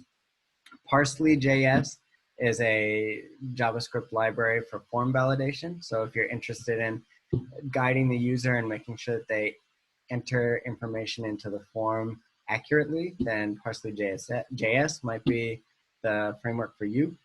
AOS is automate on scroll. So I don't know if you all have seen some of these cool websites now where they explain things to you as you scroll. So like the more you scroll, it advances an animation to maybe tell you more about the site. I think those look really cool, really neat. And there's a framework that helps you do that with relative ease. Dojo is if you don't like what Bootstrap has to offer, it's just maybe a little bit more trendy framework where you can format buttons and things like that using their library. Velocity.js is for a simplified animation. So if what you want to do is animation heavy, I would encourage you to check out that library to help you drive those animations with JavaScript. And then finally, Bootstrap Tour is something that I've used where, I don't know if you've ever been on a site where as a first-time user, they say like, okay, click this button if you want to message friends, click this button if you want to check out your account, and things like that. You can use Bootstrap Tour in order to make that work on your site. So any questions about libraries or how to use libraries?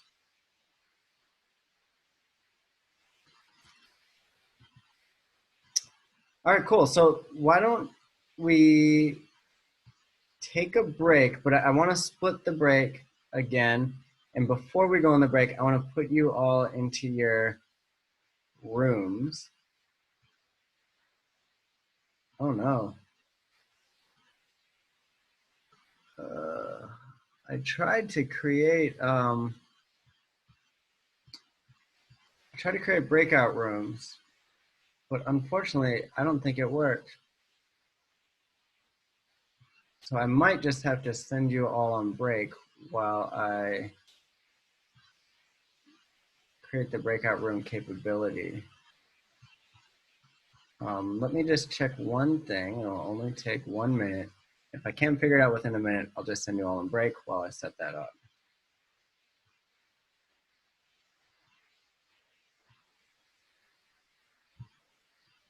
Okay, so if I look, looks like 5 breakout rooms have been created. I can see this on my Zoom. I think I have a helper sitting on this lecture, someone who's a Zoom expert. Maybe they can speak up. But I'm looking on my items and breakout rooms. Oh, here we go. Okay, I'm gonna open all the rooms and I hope that it works.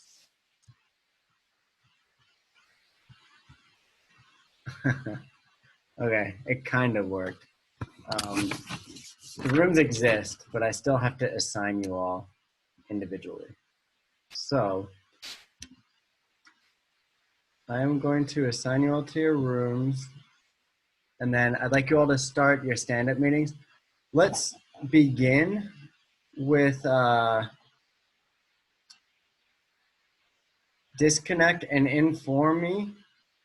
If you all could have your meetings first, then my practice and my health take a 15-minute break, and then we'll switch off. But I want to assign you into your rooms first so that you're in your rooms, and then you just have to really just start talking to each other once you get back. Because the main room will no longer be in use once I am able to put you all in your rooms. Hello. Hello, team. Hi, so we had a question. On our code sandbox, like we put the import jQuery thing, we already had some of the JavaScript on there, and then we put the import jQuery, and then it gave this big error that said it couldn't import the path or something. And so now it won't like go back and be normal. Have you used the jQuery for anything yet? Not that I'm aware of. Okay, so that makes it simpler. You won't break anything by redoing it. Could one of you share your screen with me? With the code sandbox? Yeah.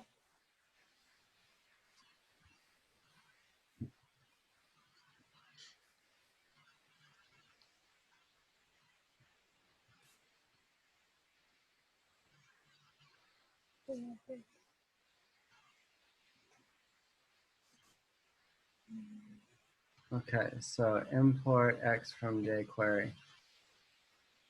So this is from your index.js file, right? That's where the Yeah. error. Yeah. Okay, so I think I know the problem. Okay, actually I see two problems. One, you have a colon at the end of import $sign from jQuery. And actually both of those colons need to go away. And this is probably the most annoying thing about coding, is that oftentimes one punctuation mark or one letter ends up screwing everything up. So you just have to figure out what that one thing is. So if you could get rid of the colon after from, Did that. and then replace the colon after jQuery with a semicolon. And so in JavaScript, semicolon is like the universal symbol for end of line, right? It's basically saying, okay, JavaScript, I told you to do something. Now you've done it. You're good. Okay, Madeline's screen actually stopped working, so I'll just share my screen. Okay. Can you share it if she's already sharing? I think I stopped her sharing. Can you see mine? Yes, that looks good. All I right. cannot see anything. Oh. Oh, okay. We're back. We're All good. right, sounds good. And now the other thing is that jQuery, it doesn't know what jQuery is. And the reason is because if you look at dependencies, you don't have jQuery. So just like how I added Slick, you've got to add jQuery to your dependencies on the lower left. So, okay. So jQuery, it's a framework, or maybe it's a library, one of the two. I just added it. Okay. And does that work now? I hit file save to see. Yeah, make sure you save and then reload.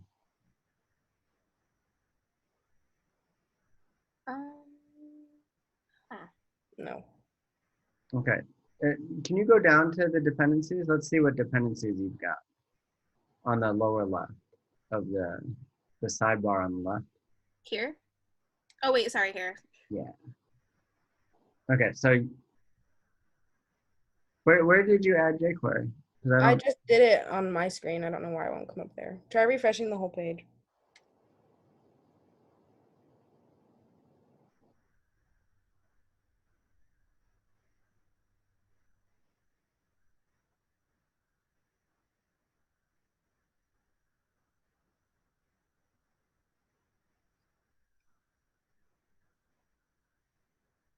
Yeah, it's there now. Okay. And now it still says can't import an empty path. Let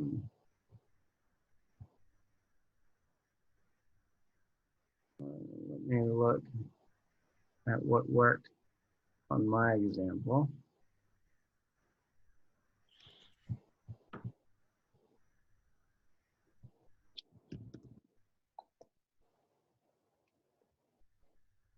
And it says, let's see. Oh, this is actually on index.html. So if you look at your problems section on the lower right, Yeah. it looks like this is your problem. What happens when you click it? Does it bring you to it? Yeah. So we've had this problem for a while. Okay. It's been showing us this problem for the past week now in Java about this.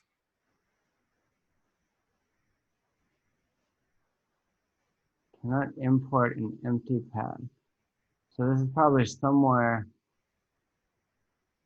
you're importing it. Usually it'll tell you what line the issue is. I'm not super familiar with Code Sandbox, to be perfectly honest, because it's more of an educational tool than something that I would use in my day-to-day. So you might have to work. Oh, it might be the Bootstrap. Okay, that So how could do we be. get that to go? Oh, Is that 2 quotes there? Yeah, it looks like it. Oh yeah. That could be your problem. Again, it's always little things. 90% of the time when you solve a problem, it actually makes you feel worse because you realize, oh my God, I spent all of that time because of an extra quotation. Okay, yeah, there, it went away. So it's just that one little thing. Oh wow. Wait, That's what? annoying. But there's still like problems. Wait, all of our stuff went away, like our background and everything. Hmm.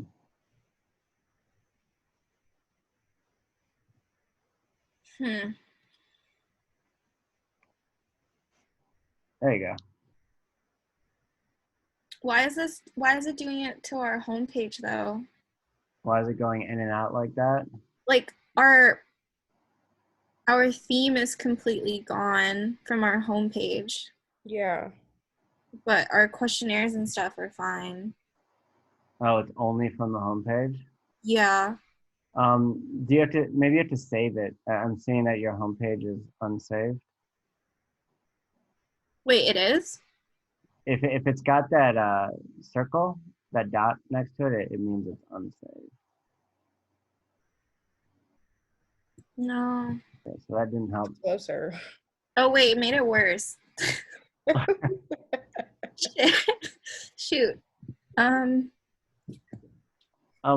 One advice that I would give is when you're working on it all at once, try to have just one person open up the code sandbox and then share using, remember that that chat icon that I told you all about last lecture on the left? Yeah. Try using that instead of everyone going to the link.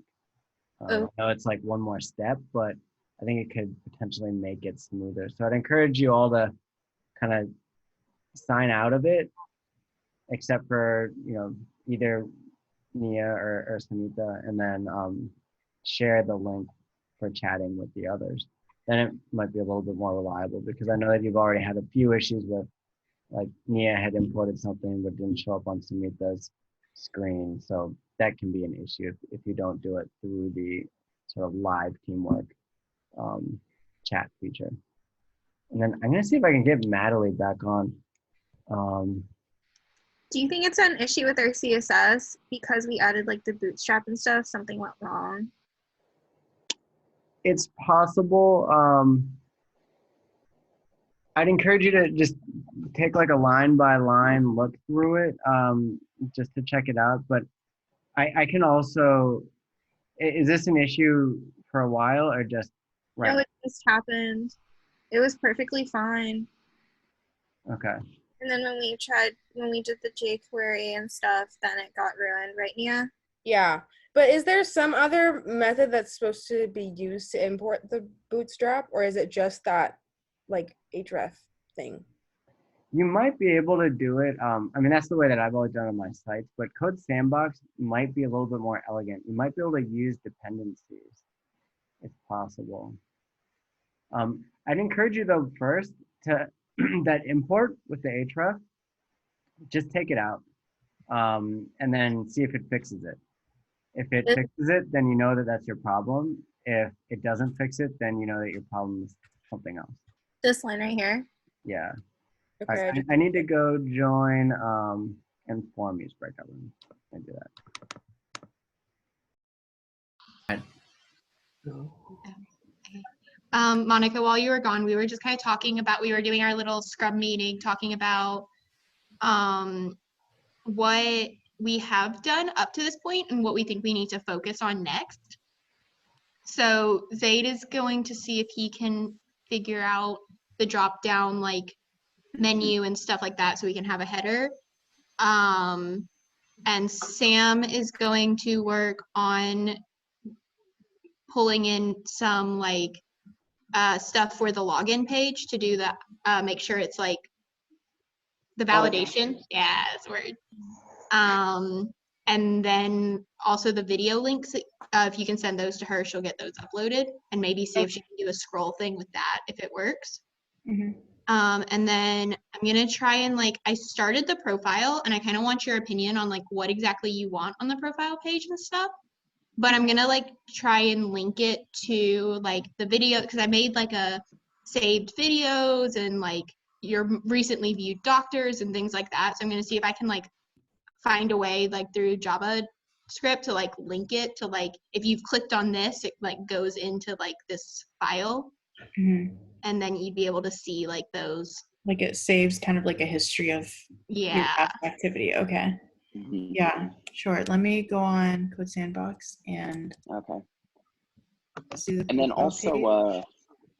also a quick question. So actually, Monica, I have one for you, and then Will, I have one for you while you're here. So as far as the drop-down menu is concerned, so I looked through the slides, it seems easy enough, the actual coding, but as far as making sure that the header and the drop-down menu actually stay on the top so it doesn't take up too much of the screen, is that a separate reference or a source code that I would have to pull? For making sure that it's all on the top of the screen? Exactly, making sure that it all stays on top so that it doesn't drop down to take up a quarter or So any more than necessary. On the mobile screen size you're talking about? No, on a desktop. Gotcha. It shouldn't require downloading any other source code. I would encourage you to, this is the perfect thing to just Google Bootstrap Navbar, how to make sure it stays on the top line.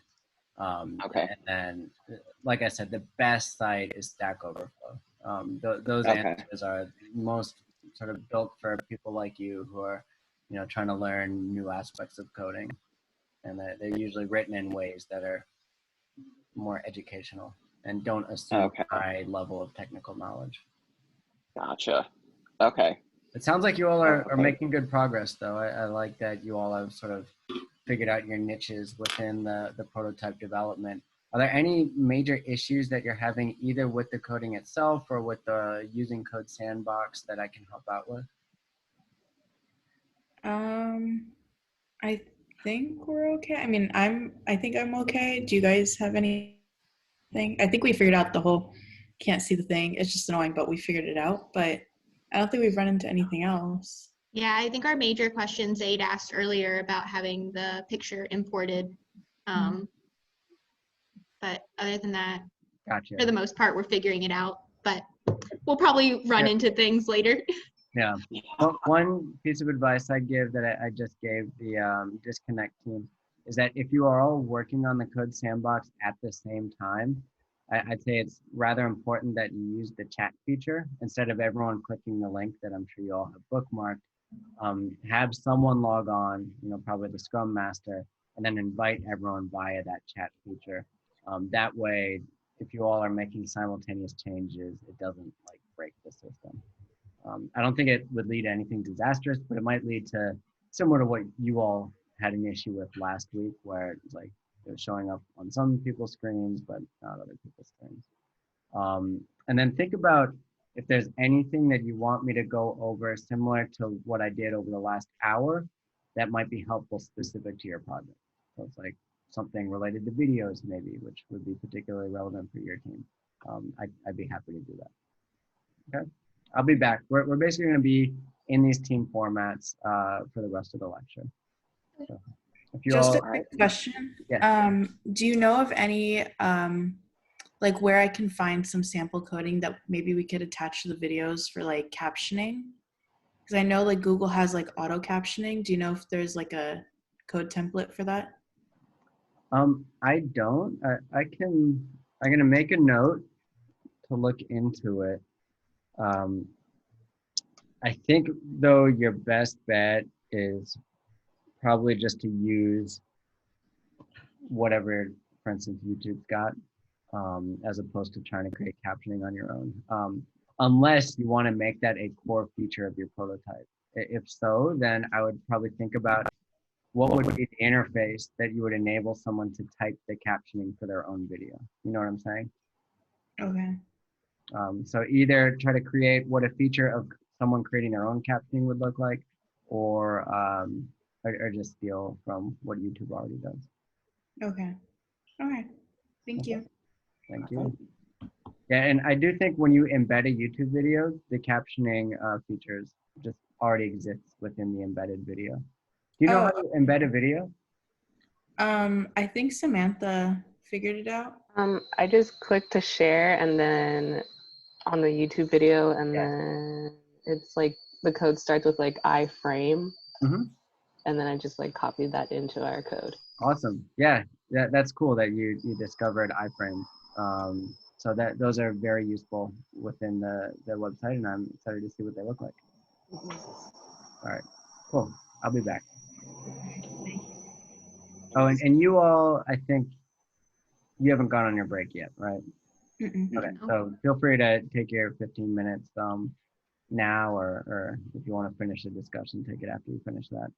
And then I'll be back maybe like 20, 25. Okay. All right. Thank you. Thank you.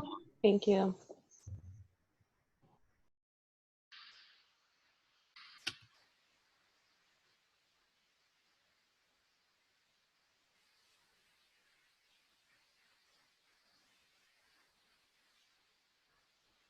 Way to like make this login button link to the next page that you guys are going to style, okay? Or that next HTML. The next page, yeah, okay. Yeah. And that's pretty much it. See, so do you want a new page for the new account, or just leave it there is fine? we're gonna leave it there for now. Let's just get to the next page. Okay. Yeah, so that new account button will not work yet. Okay. Have you all been able to get Mohammed in here? Or No. you haven't heard anything from him? No, I haven't heard anything from him. Let me see. Sometimes people get kicked out and then they end up in the main room. I'll see if he needs to be invited back in. Okay. We have a chat. Okay, cool.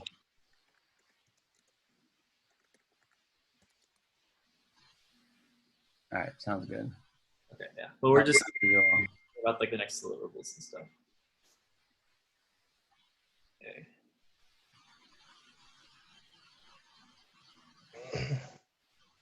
So how are things going? Do you feel like you're in a good place? Are there any big hurdles that you've run up against?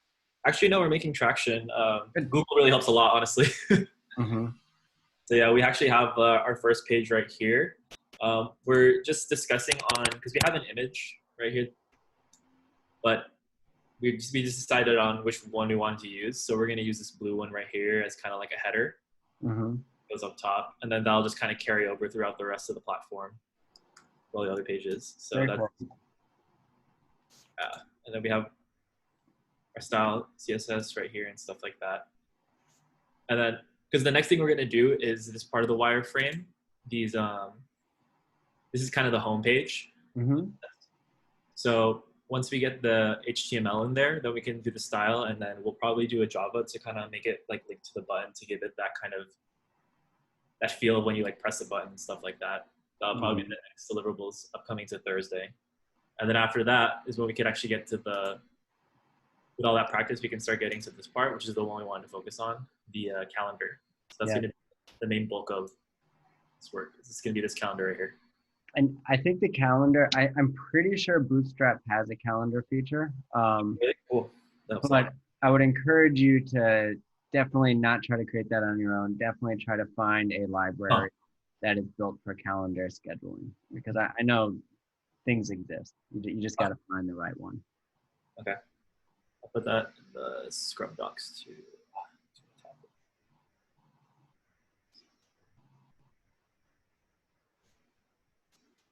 Oh, I think I'm the wrong tab. One other piece of advice that I've given the other teams is, in cases like this, where you might be all working on Code Sandbox together, I would encourage you to not all go on to whatever link you have bookmarked, but instead someone, probably Derek, because I think you're the Scrum Master, right? Yeah. You share via the chat. Right? So you know that chat feature that I showed you last week on the left side of the screen? Yes. Just share the link with that. Oh, Mo just messaged me. He said he got kicked out. It doesn't look like he's tried to rejoin, but tell him if he rejoins, I can reassign him to the room. I'll stick with you all while you figure this out. Yeah, I just messaged him to try to rejoin so that you can let him in. Yeah, because once he rejoins, I gotta let him off the wait room. Okay, well, good. It looks neat. And you know, I haven't seen any of the functional stuff, but okay, it looks like he's back. So, okay. So when you click up sign up, that page that shows up, isn't that the login page?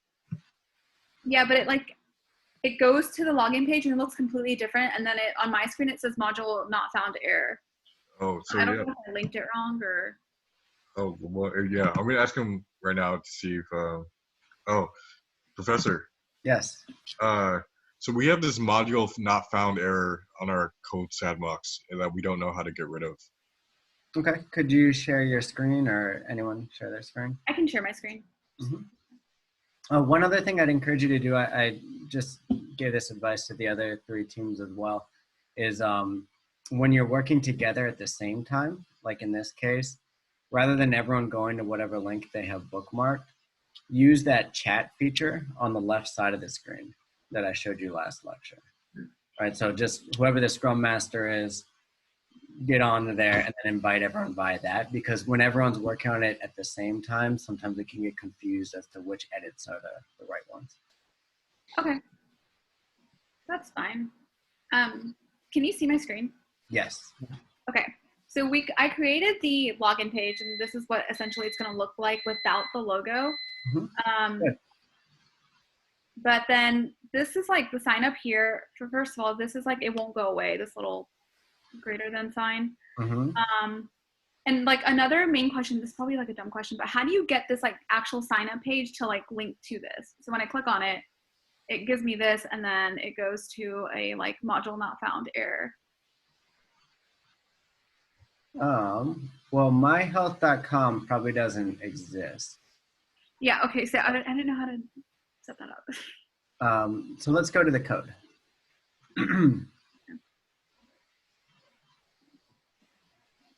Okay, so the first thing was the that greater than sign, right? Mm-hmm.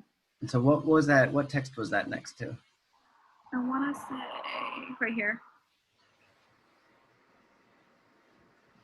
Okay. So I found this on the W3 tutorials. And it basically just said to like create a link like this, but obviously like there's no such website, so I didn't know if that was correct or not. Yeah, so what you would, the better thing to do is if you want that to be a separate page, what you can do, and some of the other teams have done this already, so you can benchmark off of what they've done. So you have your index HTML, just create another HTML that's called sign up HTML. And then when you do this href, you can just direct it to /signup.html, and then it'll go there. Okay, so, oh, that makes sense. So we're basically creating like a new index HTML every time we're creating a different page.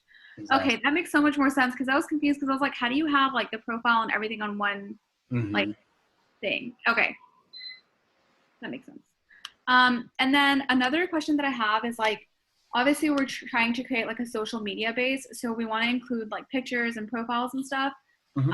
Will we go over that over the next class?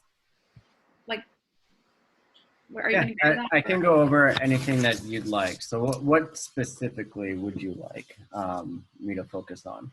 So basically, like once the user signs into the app, once they're done signing up, you're going to see like their profile picture, their information, so like their weight, things like that, like their stats.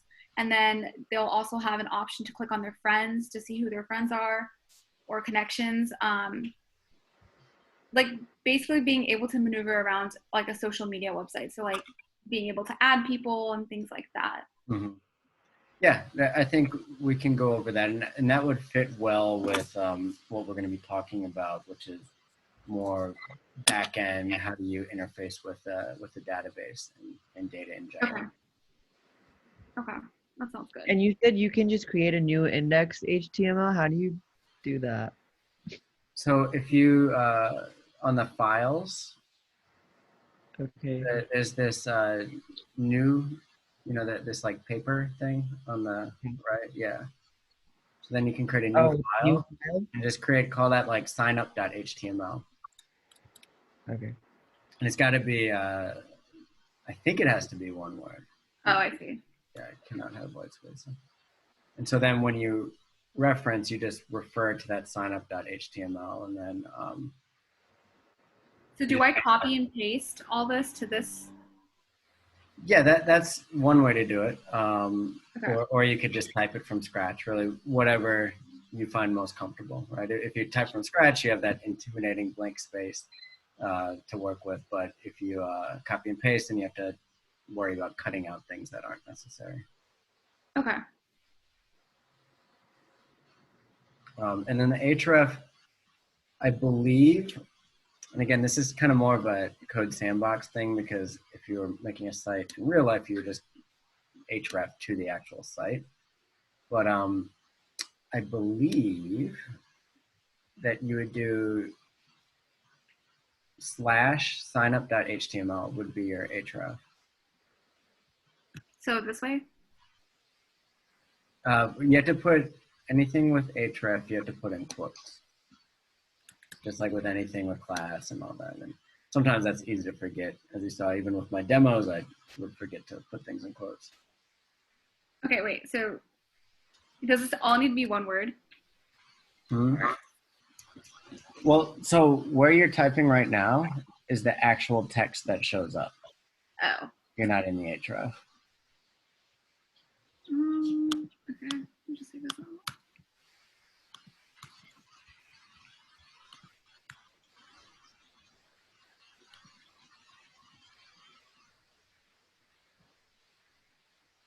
It would be underneath it, right? It's actually, so you have the href equals. You put it next to the equals. Okay. Yes, exactly. And it would be one word? So you do, yeah, signup.html, and you actually need a slash before the signup just to tell it like it's looking within a folder. And that should work. I encourage you to play with it and see if it works. But to me, that looks right. So I think that would work. The only thing I can think is sometimes you have to put a period before the slash. Okay. It worked. Okay, good. Yeah, and then you just try putting in signup, just write hello world within the signup HTML just to make sure it works. Or say, Like this right here or right here? no, within the actual file, the signup.html file. Oh, okay, okay. Like through here. Yeah, so just type something.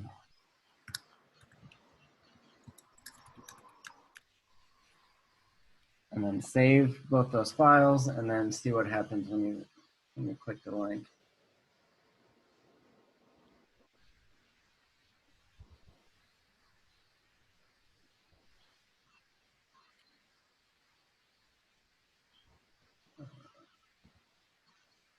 For some reason, this runs really slow on my computer. I don't know why. So you're pretty much there. I'd encourage you to also Google around. I think you might need actual HTML. So that's where like you were saying, copying the HTML that you have with your index into the signup.html file would help. And then you just have to pick out the parts that you want and then see if that works. Okay. As a team, where do you want to see our prototype like by next week? So by next week, I think it'd be good to really have some level of function, because now you know how to use JavaScript. You have access to some of the frameworks. Try to put whatever that main functionality is that you want into your site into there. You might not be able to actually have a list of friends yet because you haven't been taught how to work with data, but you could at least have like the profile page, what that looks like, what the main interface is that you want people to be going on to show, hey, this is what the site looks like. You just won't have the real functionality yet. Does that make sense? Yeah, so basically like getting the skeleton down of the prototype. Exactly. And some of the look too, but just not the data, right? So it's almost like you'd have an empty Facebook, a Facebook without real profiles. And then you'd work on putting the profiles in that final week. Okay, that sounds good. Okay, any other questions or things that you'd like me to highlight in the next lecture that could be helpful specific to your project? I think we're good for now. Okay, sounds good. Any major issues you've been having, either with the coding itself or with using Code Sandbox? It was mainly just that error thing, but I think we know why that was that. So. Okay, sounds good. I still don't know why that greater than sign was there. It seems like it should have been gone. Maybe if you can, Alvin, or whoever was in your alley, maybe whoever was sharing your screen, if you could share that again, can help out a little bit. That it should be easy to catch that, figure out what's going on. Okay, so it's the sign up here, and within your code, where's the sign up here? All right, so it's right there. Oh, I found it. All right, so there's a less than sign, right? This is what you're trying to get rid of. Where's the next less than sign after sign up here on in your code? Can you find it? Yeah, right there.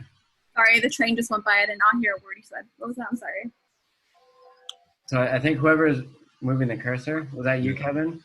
Yeah, I think I found it. I think I got rid of it. Okay, cool. Yeah, that's definitely the problem. So you guys found it.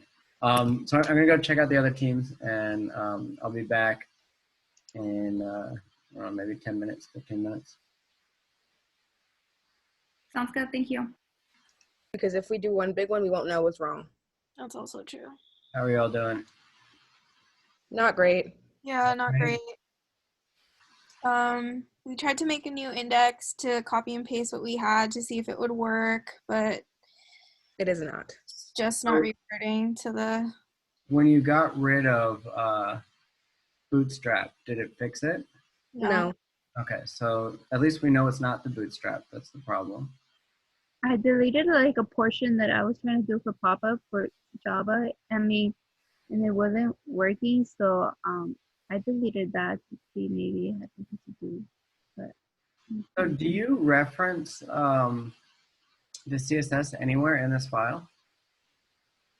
Do you link to it?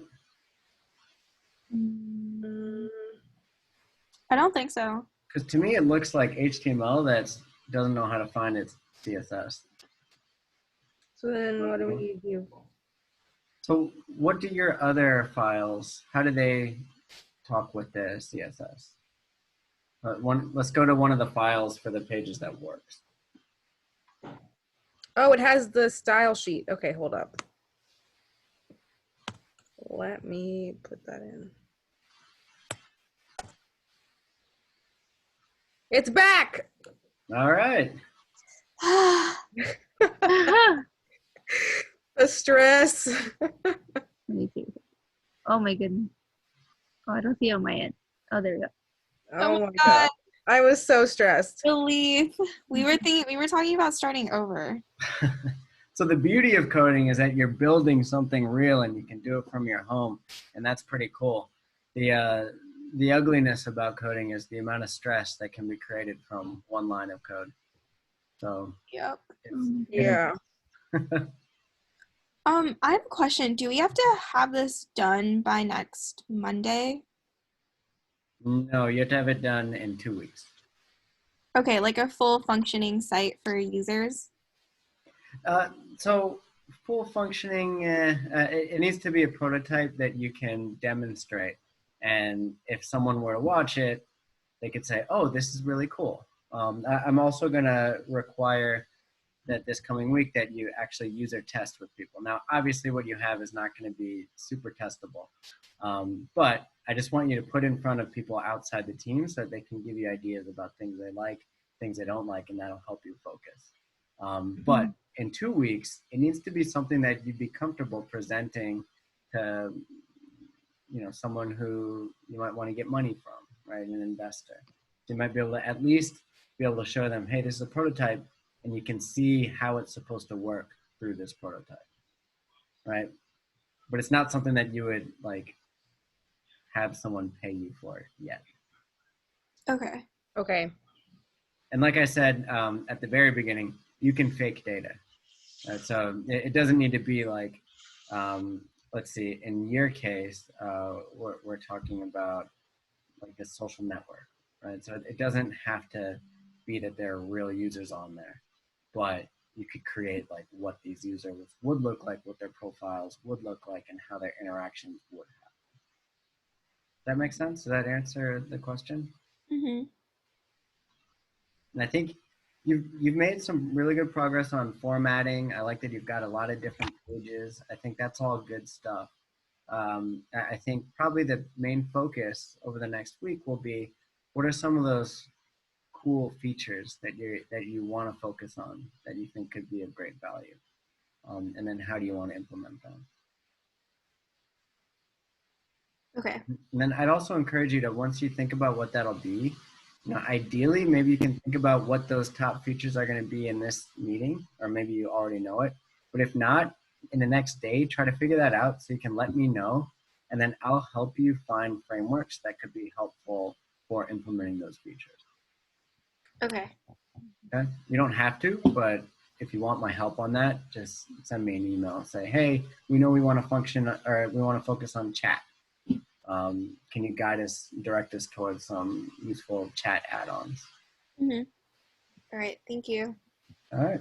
Where can we find that code that you did from class today? I'm going to share it with you all. So I will just share my code sandbox. And all of the code is also in the lectures. But that's just like a photograph. If you want real code that you can play with, I'll give you the code sandbox link. All right, anything else? I think that's it. Yeah.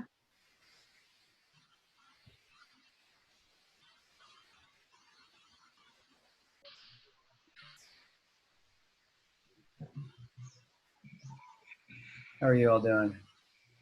Good. I was trying to share my screen to like use the wireframe for something. My internet's being a little slow. But we're good. Just talking out some of the details. Okay. I'm gonna bring it all to a close in about 5 minutes. Okay. I'll talk about the assignments and then we can end class. Okay. Any questions for me? Now's a good time. I'm taking notes on things to focus on in the next lecture that'll be useful for you all finishing your prototypes. So anything else on your end? I think the JavaScript with the whole save videos thing, if we have the time to ever go over it, that would be helpful. The JavaScript with the what? Sorry.